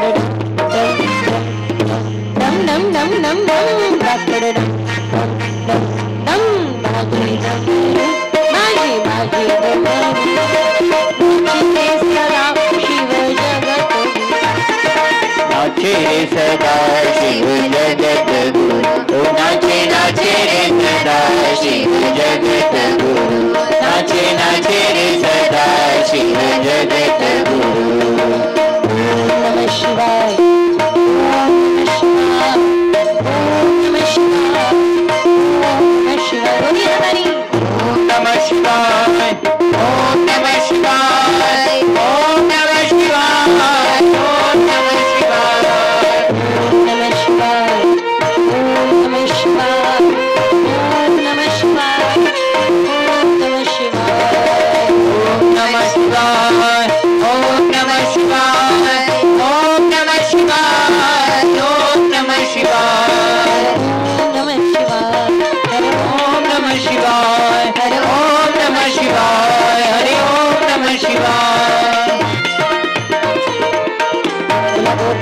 कृष्ण महादेव की जय. गोपाल कृष्ण महादेव की जय. दोघांचे जय जयकार एक एक एक साथ. तर अशा प्रकारे भगवंतानी लीला केली आणि हरिहर मिलन लीला पूर्ण झाली. द्वादशीला बघा भगवान प्रगटले, अष्टमीला नंदोत्सव झाला, नवमीला जोरदार टाळ्या वाजवा. सेवा देत आहे साऊंड सर्व्हिस गव्हाणे बंधू खोपटी यांच्याद्वारे ही सेवा या ठिकाणी दिल्या जात आहे साऊंड सर्व्हिसची. इकडे लक्ष द्या आता. बघा भगवंत प्रगटले, अष्टमीला नंदोत्सव झाला, नवमीला दशमी गेली, एकादशी गेली, द्वादशीच्या दिवशी महादेव आले, त्रयोदशीच्या दिवशी वार्षिक कुरु ददातुम कुरुद्वह कर देण्याकरता मथुरेला प्रस्थान केलं नंद बाबांनी. त्यावेळेला कर देत असताना राजा कंसाला उपहार दिले आणि सांगितलं आमच्याकडे लाला प्रगटलाय, त्याचीही बधाई, तुम्ही बधाई घ्या. तर राजा कंसाने ही बधाई घेतली आणि म्हणे पहा अशी प्रजा असावी, घरी चांगलं काही घडलं राजा करता उपहार आणले, जरा राजा करता उपहार आणत जा, चांगले चांगले महागडे. वा वा वा, नंद बाबा तुमचा लाला दूधो नाओ पूतो फुलो, तुमच्या लालाला सगळे सुख मिळो, तुमच्या लालाच्या चरणाशी अष्टसिद्धी लोळो आणि तुमच्या लालाचे शत्रू जळून मरो. देव म्हणे बेटा काही काळजी करू नको कंसा, असंच होणार आहे मामा, थोडा वाट पा. त्रयोदशीला कर देण्यासाठी नंद बाबा गेले आणि आता आली चतुर्दशी. चतुर्दशीच्या दिनी निघाली नाही. कंसेन प्रहिता घोरा पूतना बालघातिनी शिशुश्चना निघ्नंती पूरग्राम व्रजादिषु. पूतना राजा कंसाला आकाशवाणीने त्या अष्टादश भुजा जगदंबेने सांगितलं होतं की तुमचा जो काळ आहे हा ब्रजभूमीमध्ये जाऊन पोहोचलेला आहे. त्यावेळेला मात्र भगवान गोपाल कृष्णाचं ब्रजभूमीमध्ये जाणं हे लक्षात आलं होतं, पण ते कोण आहे, कोणाकडे, कोणतं बालक हे काहीच माहिती नाही. 84 कोस ब्रजभूमी. मग आता कसं करायचं, तर हिला पूतनेला पाठवण्यात आलं. पूतना तयार झाली. कंसा चिंता करू नको मी जाते ना. शुकदेवजी महाराज पूतनेचं वर्णन करतात की ही पूतना आहे कशी, सँडल पासून हेअरस्टाईल पर्यंत वर्णन केलंय. ही पूतना म्हणजे अविद्या आहे कशी, आचार्यांनी काही वर्णन केलं तस्य अविद्या स्वरूपिणी. ही पूतना अविद्येची चालती बोलती प्रतिमा आहे. मला जास्त सांगायची गरज नाही. एखाद्या कॉलेजच्या बाहेर उभं राहा, भरपूर दिसतील. इकडून केस कापलेले, तिकडून कापलेले, इकडून सोडलेले, न जाणे काय काय करतात मुली, कोणास ठाऊक बाबा. बरं या मुलांना म्हटलं शेंडी ठेव, तर त्यांना शेंडी नाही ठेवायची, पण इकडून जंगल सपाट, इकडून जंगल सपाट, इकडेच मात्र मैदान. मुलांना म्हटलं धोतर घाल छान, मुलींना म्हणावं छान चांगला ड्रेस घाल, चांगले वस्त्र घाल. तर आम्हाला काय म्हणतात माहिती आहे, नेस, चांगले वस्त्र नेस, चांगले कपडे परिधान करा. तर आम्हाला म्हणतात काय लॉजिक आहे, काय लॉजिक आहे. आणि ते फाटलेले थिगळं जोडलेले कपडे घालायला काहीच लॉजिक लागत नाही त्यांना. मी मुलींना सांगत असते तुमच्या परिधान केलेल्या वस्त्राला पाहून कोणाच्या मनात वासना निर्माण होत असेल तर त्या स्त्रीने विचार करावा आपलं चरित्र किती गलिच्छ आहे. ते सुंदर वस्त्र, आपल्या परंपरेमध्ये अनेको रंगाचे वस्त्र आहे, तुम्ही कोणत्याही रंगाचे परिधान करा, विविधतेला मान्यता आहे, विचित्रतेला मान्यता नाही. असे वस्त्र परिधान करू नका, असे कपडे घालू नका की जे घातल्यानंतर कोणाच्या तरी मनामध्ये वासना निर्माण होईल. 2 दिवस झाले सलग आम्ही डॉक्टर दादांनी छान अशा प्रकारे 2 ठिकाणी कॉलेजवरती एक व्याख्यानमाला आयोजित केली आणि त्या व्याख्यानमालेमध्ये मी एकच बोलली आणि वारंवार बोलली की प्लीज प्लीज प्लीज मुलींनो, कोणाच्या तरी वाईट नजरेंची आणि कोणाच्या तरी उपभोगाची वस्तू तुम्ही बनवू नका. काही प्रश्न मी सहज मुलींना विचारले की सांगा, कोणीतरी हजारो किंवा कितीतरी शेकडो पुरुषांनी वाईट प्रकारे दृष्टी नजर तुमच्यावरती टाकावी, तुम्हाला आवडेल? तुम्ही जे हेअरस्टाईल करता, तुम्ही जे नखरे करता, हा शृंगार करावा, शृंगाराला मनाई नाहीये, शृंगार कोणी नाही केला. मी एका कीर्तनात जाऊन बसली, कधी नव्हे ते, उठूनही जाता येईना. कीर्तनकार बोलले की स्त्रीचा शृंगार मायेचं कारण आहे. चूक. हे चूक तुम्ही सिद्ध करा. स्त्रीचा शृंगार मायेचं कारण नाहीये. शृंगार जगदंबेने केला महिषासुराचा वध करण्याकरता. शृंगार मा जिजाऊंनी केला. मा जिजाऊंचा शृंगार छत्रपती शिवरायांच्या कर्तृत्वातून प्रगट झाला. तो जिजाऊंनी केलेला शृंगार होता. विचार करा कसा केला असेल. म्हणून मी आपण सर्वांना एक मात्र सांगू इच्छिते की सुंदर राहा, चांगलं राहा, चांगलं दिसा, छान दिसा, पण हे सगळं करत असताना थोडं मर्यादा जपा. निघाली नाही पुतना, नखशिखांत सोन्याने मढवण्यात आलं होतं. जो कोणी पाहिल इलाच पाहत राहील इतकं सुंदर रूप घेऊन निघाली. अविद्येची प्रतिमा आहे. सगळ्यात पहिले देव येण्या अगोदर ही अविद्या येते. अविद्यादात्मनो मायाम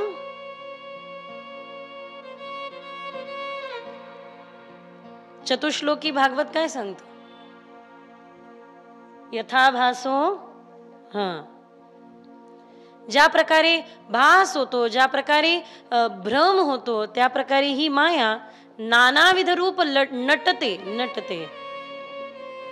नानाविध रूप नटते, भ्रमित करते. भगवान प्रथम आहे, भगवान आद्य आहे, भगवान मध्य आहे, भगवान अंत आहे, याची अनुभूती पण होऊ देत नाही. ही अविद्या ज्या वेळेला डोक्यावर येऊन बसते, अशा प्रकारे ही अविद्या निघाली. सगळे तिच्याकडे पाहताय. कंसेन प्रहिता घोरा पूतना बालघातिनी शुशुश्चरान निघ्नंती पुरग्राम. आणि काय करून निघाली? आपल्या वक्षस्थलाला विष लावून निघाली. अहो बकीयम स्तनकालकूटम जिगांसया पायदप्य साध्वी लेभे गतिम धातृचताम तदोम्यम कंवा दयालू शरणम व्रजेम. वक्षस्थलाला विष लावून निघालेली ही पूतना येऊन पोहोचली. 3 स्तनांवरतीच फक्त पूतना येते, महाकारणापर्यंत ती पोहोचू शकत नाही. तस्मै नमः परम कारण कारणाय. आणि ते कारणाद्भूत जर का काही असेल तर ते श्यामसुंदर आहे. म्हणून महाकारणापर्यंत ही अविद्या पोहोचत. चतुर्दशीला आली म्हणजे पंच ज्ञानेंद्रिय, पंच कर्मेंद्रिय, एक मन, स्थूल, सूक्ष्म आणि कारण, महाकारणापर्यंत नाही पोहोचत. विष लावून निघालेली ही पूतना. गोस्वामी तुलसीदासजी बाबा रामचरितमानसामध्ये म्हणतात, जीव पाव निज सहज स्वरूपा तव दर्शन फल परमनुपा. भगवंताच्या दर्शनाचं फळ हे की जेव्हा आपल्या निज रूपाला प्राप्त होतो. असा ही शृंगार करून निघालेली पूतना येऊन पोहोचली. यशोदेला म्हणते की अगं तुझं लेकरू रडतंय, त्याला उचलू का? आता रडणाऱ्या लेकराला कोणी उचललं काय म्हणणार? काही हरकत नाही. उचललं आणि आपलं स्तनपान करून द्यायला सुरुवात केली. यशोदा मैया आत गेल्या होत्या. सगळ्यात पहिले भगवंतांनी डोळे बंद केले. वेगवेगळे आचार्य वेगवेगळे मत मांडतात की का बंद केले असेल, तर दृष्टाचं मुख पाहू नये म्हणून. कोणी आचार्य म्हणताय गेल्या जन्मामध्ये ही राजा बलीची मुलगी होती. बटू वामनांना पाहून वाटलं असा माझा मुलगा असता तर, आणि पाताळात घातलं बलिराजाला म्हणून वाटलं असं लेकरू असतं तर त्याला विष पाजून मीच मारलं असतं. दोनही भावना एक साथ निर्माण झाल्या म्हणून जन्म घ्यावा लागला पूतनेचा. अशा अनेक गोष्टी सांगितल्या जातात. पण अशा अनेक गोष्टी सांगितल्यानंतर, लक्ष आहे ना, अशा अनेक गोष्टी सांगितल्यानंतर, आचार्यांनी मत मांडल्यानंतर भगवंतांनी डोळे बंद केले आणि आता सगळ्यात पहिले विषपान केलं, दुग्ध रक्तपान केलं.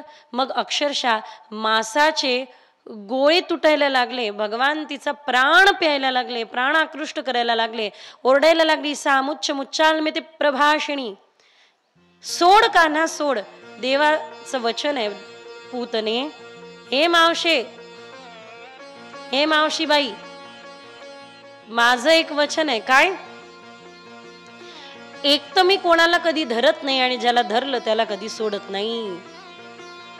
मग त्यावेळेला तिने म्हणायला सुरुवात केली, सोडव मज सोडी रे सोडी आता घन निळा, मज प्राण झाला गोळा, मज सोडी रे सोडी आता घन निळा, मम प्राण झाला गोळा.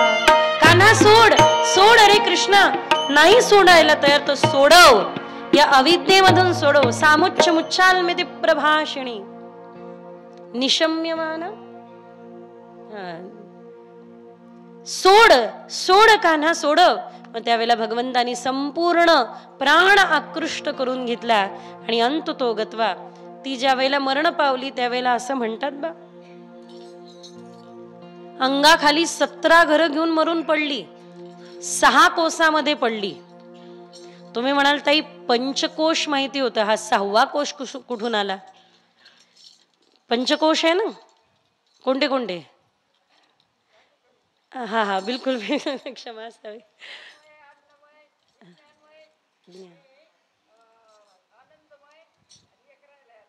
हा मनोमय, मनोमय कोश. तशा प्रकारे पंचकोश आहे ज्यांनी आपलं शरीर बनलंय. उपनिषद कथांमध्ये ना या पंचकोशाचं फार सुंदर वर्णन केलेलं आहे. एकदा एक शिष्य येतो आणि तो शिष्य गुरूंना विचारतो, गुरुदेव सर्व काही काय आहे? तर त्यांनी सांगितलं अन्न सर्व काही आहे. तो खात राहिला खात राहिला खात राहिला. तो येऊन म्हणतो नाही नाही नाही नाही नाही गुरुदेव, अन्न म्हणजे सर्व काही नाहीये. अन्नमय कोश त्यांनी अनुभवला होता. मग एक काम कर, मन म्हणजे सगळं काही आहे. त्यांनी खूप मनाचा अनुभव घेतला, मनोमय कोशाचा अनुभव घेतला आणि नाही नाही नाही याच्या एक पुढे काहीतरी आहे. मग प्राणमय कोशाचा अनुभव घेतला, प्राण सर्व काही आहे. वापस आला, नाही नाही नाही याच्याही पलीकडे काही आहे. विज्ञानमय कोशाचा अनुभव घेतला, मग मात्र परत आला म्हणे नाही नाही नाही नाही याही पलीकडे काहीतरी आहे. मग सांगितलं आनंदमय कोशाचा अनुभव घे. त्याने आनंदमय कोशाचा अनुभव घेतला आणि परत आलाच नाही, कारण माहिती होतं हे सर्व काही आहे. परमानंदाचा खजाना श्यामसुंदराच्या रूपाने प्राप्त झालेला आहे. तशा प्रकारे ही अंगाखाली 17 घरं घेऊन, आपल्यासारखे 17 घरं का हो? तिथल्या तिथे तिथल्या तिथे. मुंबईमध्ये बघा घरं कशी असतात बरं. आमचे गुरुदेव इतकं मस्त म्हणतात की हे बघा, घरामध्ये मंदिर देव्हारा प्रधान असावा.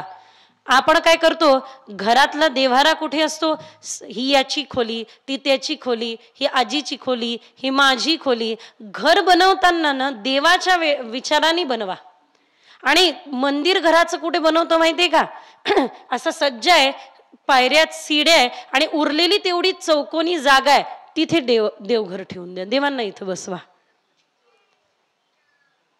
किती किती विचित्रता आहे आपली. आम्ही त्या दिवशी गुजराती परिवार आमच्या ताईंकडे गेलो आणि आतमध्ये अतिशय सुंदर छोटस आहे, ठाकूरजी पण छोटस स्वरूप आहे, पण अत्यंत आचार्यांनी दिलेल्या मर्यादेनुसार सेवा आहे. भगवंताच्या सुखाचा विचार केलाय. हवा लागली पाहिजे देवाला, समोर सुंदर वृक्ष आदी दिसले पाहिजे. भगवंताचं मन झालं. एक वृंदावनामध्ये एक खाली नळ होता, तर खाली नळ पाहिला, इतक्या खाली नळ. मग बरोबर आहे, खाली नळ अंगावरती पाणी ओढण्याची संभावना आहे, वरती का नाही लावलं? म्हणे नाही नाही आमची श्यामसुंदर छोटीशी, वरती हात धुता येणार नाही म्हणून खाली हात धुता यावं म्हणून नळ लावला. घरामध्ये जे पण लावता ठेवता करता ते देवाच्या अनुकूल आहे का पाहणं.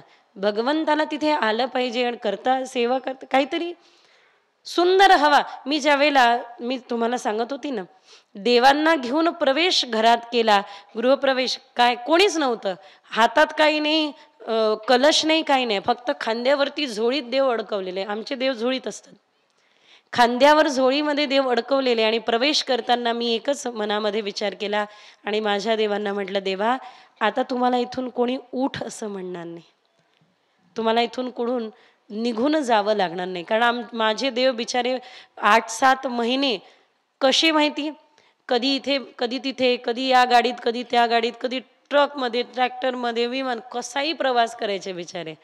आणि म्हणलं आता मात्र तुम्हाला इथून कोणी जा उठा म्हणणार नाही. असं सुंदर सेवा दररोज ठाकूरजींची असते.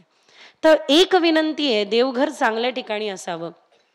मुंबई सारख्या घरामध्ये बघा, एक जण आपल्या आजीचा फोटो टांगायला खिळा ठोकत होता, बाजूच्याच्या आजोबाचा फोटो पडला, आरपार खिळा घुसला नाही का. आजीला टांगायला खिळा ठोकत होता, बाजूच्याचे आजोबा पडले. असे छोटे घरं नाही, अंगाखाली 17 घरं घेऊन पडली म्हणजे विचार करा ती किती अवाढव्य 3 किलोमीटरचं एक कोस आहे, म्हणून म्हणतात तेरी 7 कोस की परिक्रमा, 7×21 बरोबर ना. तर 3 कोस 3 किलोमीटरचा एक कोस आहे. अशा प्रकारे ही पूतना अंगाखाली 17 घरं घेऊन पडली, म्हणजे अवाढव्य तिच्यावरती श्यामसुंदर खेळत होते. मैयाने जणू पर्वतावरती खेळणाऱ्या देवाला उतरवल्या पहिले कान फुंकले. देवानीच तिचा प्राण सगळा खेचलाय बरं का. पण मैयाला काय वाटतंय की भयंकर मरून पडली आणि माझ्या लेकराला काही झालं असतं तर. आईचा भाव. मैयाने कन्हैयाला जवळ घेतलं, म्हणे बापरे ही मरून पडली, न जाणे कोण आली होती, कशी आली होती, माझ्या देवाला काय, माझ्या लालाला काही झालं असतं तर, माझ्या लालाला कोणी काही केलं असतं तर. माझ्या लालाला काही, लाला खुदू हसतायत. मैयाला काय माहिती की पराक्रमी हेच आहे, उपद्रवी तत्व. मैयाने कानाला फुंकलं. लहान लेकराला कसं काही घाबरल्यानंतर फुंकतो आपण, तसं कान फुंकारले. आणि मैयाने गाईच्या गोठ्यामध्ये श्यामसुंदराला नेलं. काय केलं, गाईची शेपटी पकडली आणि लालाची दृष्ट काढायला सुरुवात केली. नको बाई, दृष्ट दोईट नको टोट. मी तुम्हाला एक गोष्ट सांगते, आवर्जून ऐका की 18 पुराण, 9 उपनिषद, 4 वेद, 6 शास्त्र, तुम्ही कोणताही ग्रंथ उघडा, पण मात्र या महिला दृष्ट काढताना जे मंत्र म्हणतात ते तुम्हाला कोणत्याच ग्रंथात सापडणार नाही. काय म्हणतात कुणास ठाऊक, धीट निघो कुत्रेची मांजरीची. असर मात्र नक्की होतो, परिणाम मात्र नक्की होतो. आणि तो परिणाम प्रेमाचा असतो, तो भाव भावनेचा असतो. भाव भावनातः सिद्ध, बरोबर. तर त्यामुळे मी काल माझं एक आहे की मी निद्रा झोपत असताना माझ्या गुरुदेवांना ऐकत झोपते. का, हे बघा, ज्या वेळेला तुम्ही दिवसभर बुद्धीचा वापर करता त्यावेळेला रात्री बुद्धी थकलेली असते, जे पण ऐकते ते त्वरित ग्रहण करते. त्यामुळे झोपण्या अगोदर काहीतरी वाचून झोपा, म्हणजे बुद्धी ग्रहण करणारी होय. मी गुरुदेवांना ऐकत झोपले त्यावेळेला, कारण हे बघा, साधूचा एकांत पण पवित्र असावा. निद्रा करत असताना तुमच्या मनामध्ये हजारो लाखो विचार येतील, ते विचार पवित्र असू द्या. मी गंमत म्हणून सांगते, आमच्या गुरुकुलामध्ये एक छोटीशी कन्या 15-16 वर्षाची आहे. आता ती परीक्षा द्यायला गेली आहे. तिचं नाव तसं वैष्णवी होतं, पण आपल्या गुरुकुलात 2 वैष्णवी होतील म्हणून तिला गुरुजींनी फार सुंदर नाव दिलं, कृष्णा. तर काय झालं, याच्या अगोदर आमची परळीला कथा होती. परळीला कथा असल्या कारणाने आम्ही सगळे एकत्र निजलेलो. मी निजली, माझ्या बाजूला कृष्णा होती आणि मग बाकी सगळ्या होत्या. मी निजली तर मी तिला म्हटलं, अगं तू इकडे सरक बेटा, जागा होईल. तर मला म्हणू लागली, काळजी करू नका दीदी, झोपेत तिकडेच येईल, आता मला इकडे झोपू द्या, कारण या पूर्ण गाव फिरून येतील अशा झोपतात. तर एक विनोदाचा भाग. तर ती निजलेली, मी इकडे निजलेली. तर रात्री झोपेत ती माझ्याकडे आली असेल आणि मी तर झोपेत, मला तर काही माहिती पण नाही, कोणीतरी तिचा हात उचलला आणि तिला असं बाजूला केलं असं. तर मला ती उठल्या सकाळी म्हणते, दीदी एक गोष्ट सांगू. म्हणलं, सांग बेटा. मी झोपली होती ना. म्हणलं हा. तुमच्याकडे आली. म्हणलं हा, मला माहिती नाही. म्हणे कोणीतरी माझा हात घेतला आणि मला असं बाजूला फेकलं. आणि मग हळूच तीच म्हणते, दीदी ठाकूरजींनी तर माझा हात बाजूला नसेल केला.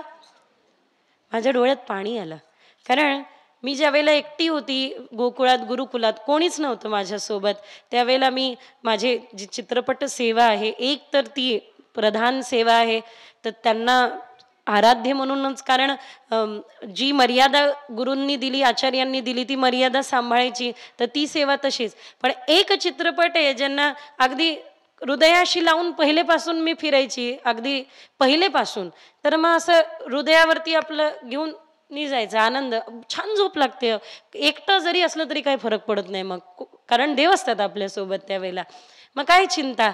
तर माझ्या डोळ्यात पाणी आलं की श्यामसुंदर कशी लीला करेल, काय लीला करेल आणि कशा लीला करेल, काहीच सांगता येत नाही. ते लहानसं लेकरू जर का म्हणत आहे तर काहीतरी तथ्य आहे.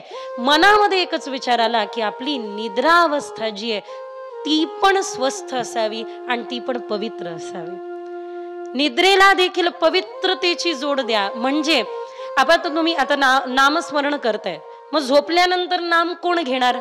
आता तुम्ही नाम घेताय, श्वासाबरोबर नाम घ्या, जेणेकरून निद्रेमध्ये पवित्र निद्रा म्हणजे काय, ज्यावेळेला प्रत्येक श्वासाबरोबर हरीचं नाम घ्याल त्यावेळेला झोपल्यानंतर तुम्ही जेवढे श्वास घ्याल देव तेवढी नोंद तुमची नामामध्ये करेल. म्हणून प्रत्येक श्वासाबरोबर नाम घ्या. गोपाल कृष्ण भगवान की.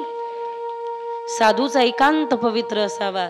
साधूचा साधक तरी कमीत कमी, साधू जरी नसावं, आपण साधू जरी नाही पण मात्र साधक स्वतःला समजून हळूहळू हळूहळू पवित्रतेकडे जायला काही हरकत. काय वाटतं तुम्हाला, बरोबर आहे की चुकीचं आहे? जेवढा पवित्र विचार, जेवढा पवित्र आचार, जेवढा पवित्र व्यवहार तेवढं चांगलं. भगवान अशीच भक्ती अपेक्षित करता. अन्याभिलाषिता शून्य. मी महात्म्यांच्या मुखातून ऐकलं की जी स्त्री पतिव्रता आहे तिच्याच कडे संत पाहतात, तिच्याच हातचं खातात. जी स्त्री पतिव्रता नाही तिच्या हातचं खातही नाही आणि संत तिच्याकडे पाहतही नाही. विचार करा, जर लौकिक व्यवहारामध्ये तुमच्या पतीला तुमचं पातिव्रत्य म्हणजे पतिव्रता असावं असं अपेक्षित आहे, तर त्या परमपित्याला, त्या परमपतीला, त्या परमेश्वराला आपली भक्ती अन्यभिलाषिता शून्य म्हणजे पातिव्रती भक्ती असणं गरजेचं नाही का? एक मात्र तू, एक मात्र तू. आपल्या भक्तीला त्या पद्धतीने आपण अतिशय सुंदर करत चालू, पवित्र करत चालू. अन्य कोणाही कडून अभिलाषा नाहीये. देवा तुझ्याच कडून सुख हो चाहे दुख हो, जो भी मिले तुझसे मिले, तुझ्याकडून. बाकी कोणाकडून अभिलाषा नाही, अपेक्षा नाही. अशा प्रकारे ना भगवान गोपालकृष्णाची प्रीती ग्वालबालांच्या हृदयात वाढत चाललेली आहे. श्यामसुंदर लीला करताय, अतिशय सुंदर श्यामसुंदर लीला करताय, अत्यंत अद्भुत. लाला प्रगटल्यापासून नंदोत्सव आरंभ झालेला आहे, तो काही थांबला नाही. वर्षभर मैयाकडे पंक्ती बसताय. एक जण आली आणि विचारू लागली, का भयो है, का भयो? अरे लाला भयो है, लाला झालंय. लाला झालं का म्हणायला आ केला. एक लोण्याचा गोळा आला, तोंडात गेला. आजी बिचारी बेदांती होती. बेदांती म्हणजे दात नव्हते, दात असते तर मध्ये अडला असता, नव्हते म्हणून सरळ पोटातच गेला. आनंद उत्सव चाललाय सगळीकडे. आणि ही पुतना निघून गेल्यानंतर ना दृष्ट काढायला सुरुवात केली यशोदा मैयाने. गोपिका येत आहे, त्या म्हणतात मैया मी सांगते दृष्ट कशी काढायची. एकीने थोडं गोमूत्र शिंपडलं, अशी काढायची. मैया म्हणे बापरे, गोमूत्र शिंपडलं की होतं का दृष्ट? मग मैयाने बादली बादली भर टाकायला सुरुवात केली. नको बाबा लालाला, नको बाबा लालाला. एक गोपिका आली, ती म्हणे अगं, एक मुखिया गोपिका, तिने 12 टिके लावले गाईच्या शेणाचे. म्हणे असं काढायची दृष्ट. गाईच्या शेणाचे 12 टिके लावले. यशोदा मैया म्हणतोय टिके लावल्याने जर का दृष्ट निघत असेल, टोपलं टोपलं भर टाकायला सुरुवात केली. निघून जाऊ, निघून जाऊ. गोमूत्रेण स्नापयित्वाम, भागवत वर्णन करता की सुंदर गौमूत्राने श्यामसुंदर असे गोबर गणेशच झाले, असे सुंदर सजले. आणि माझ्या आजीने एक दृष्ट लिहिली. आम्ही ना प्रज्ञाचक्षू मधुराद्वैताचार्य गुलाबराव महाराजांची कृष्णमूर्ती, ती कृष्णमूर्ती लपायची. तर गुलाबराव महाराज सांगायचे, आज देव पिठाच्या डब्यात लपले, आज डाळीच्या डब्यात लपले, आज देव त्या झोपडीत लपले. इथे कात्यायनी व्रत करायचे गुलाबराव महाराज. कृष्ण माझे पती आहे आणि माऊली माझे तात आहे. ही जी फेट्यामधली मूर्ती आपण पाहतो माऊलींची, ते स्वरूप गुलाबराव महाराजांनी दिलं. प्रज्ञाचक्षू होते, दिसायचं नाही, पण माऊलींची अत्यंत भक्ती. तर गुलाबराव महाराज यांची जी अधिष्ठानाची मूर्ती आहे ती त्यांनी बाबाजी महाराज पंडितांना दिली. आणि बाबाजी महाराज पंडित हे म्हणजे अमरावती. तर अमरावतीमध्ये आजही दहिसात चौकामध्ये आमची आजी, आमचे परिवार सगळे जण जायचे. आणि तिथे एरवी देवाला स्पर्श करण्याची आज्ञा नव्हती. जसं मोहिनीराज या ठिकाणी सवळ्यात आहे, कोणाला हात लावण्याचा अधिकार नाही, तसे पण मात्र 5 दिवस तिथे बसतात की नाही, त्यावेळेला कोणी कोणत्याही जातीचा असो हात लावू शकतो उत्सव मूर्तीला. त्या प्रकारे ज्या दिवशी शिमगा असतो, होळी असते, त्या दिवशी ते देव बाहेर येतात आणि त्या दिवशी तुम्ही त्यांच्याबरोबर होळी खेळू शकता, रंग लावू शकता. मी आजीला रडून रडून मागे लागायची, मला आज घेऊन जा, मला देवाला होळी खेळायची. तो छोटीशी त्यांची चांदीची पिचकारी ती उडवायची आणि देवावरती रंग उडवायचा असा. तर आनंद यायचा. आम्ही लहानपणापासून कृष्ण भक्तीच मिळाली. आजीत कृष्ण भक्ती होती, आजोबात राम भक्ती. तर आम्ही अशा प्रकारे होळी खेळलो आणि आजीला म्हणलं, आजी किती सुंदर दिसताय देव. मला आजी म्हणली, चल हो तिकडे, दृष्ट लावतेस काय? म्हणलं मग तू दृष्ट गा ना, आपण काढू ना. मग आम्ही मिळून, तिने दृष्ट लिहिली आणि आम्ही मिळून काढली. सगळ्यांनी मिळून काढा, जरा पकडा पदर, आईच्या पदराची लवकर निघते. सगळ्यांनी मिळून दृष्ट काढू. आजकाल पदरच नाही राहिले. पकडा, जे असेल ते पकडा. ओढणी असेल ओढणी, पदर असेल पदर, नाही काय असेल तर कान पकडा. पुरुष मंडळी तुम्ही टोप्या नका पकडू, तुम्ही फक्त टाळी वाजवान आनंद घ्या. श्रीहरीच्या वरुणी लिंब लोण उतरिते, श्रीहरीच्या वरुणी लिंब लोण उतरिते. दृष्ट झाली श्याम तुझी दृष्ट काढिते, दृष्ट झाली श्याम तुझी दृष्ट काढिते. श्रीहरीच्या वरुणी लिंब लोण उतरिते, श्रीहरीच्या वरुणी लिंब लोण उतरिते. दृष्ट झाली श्याम तुझी दृष्ट काढते, दृष्ट झाली श्याम तुझी दृष्ट काढते, तुझी दृष्ट काढते, तुझी दृष्ट काढते. काय काय हरी बोल.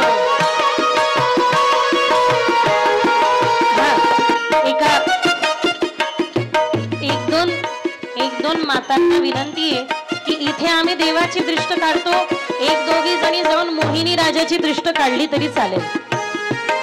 ज्यांना सगळ्यांना कंठू जवळ आहे त्या बस पुरे.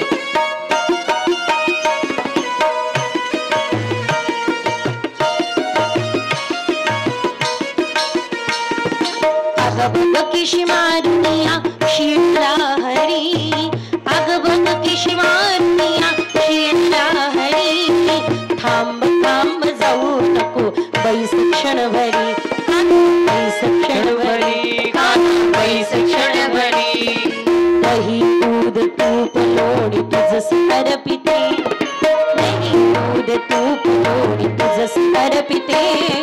दृष्ट झाली श्याम तुझी दृष्ट काढते. हरी बोल. दृष्ट झाली श्याम तुझी दृष्ट काढते, दृष्ट झाली श्याम तुझी दृष्ट काढते.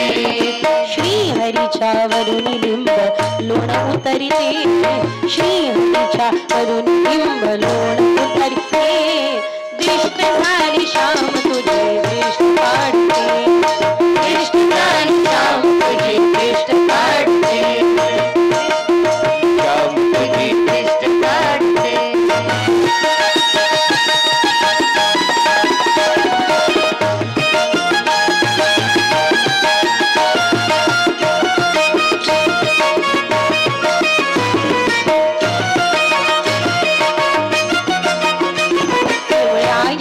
पितांबराचा काठ गरजली, पिवळ्या पितांबराचा काठ गरजली.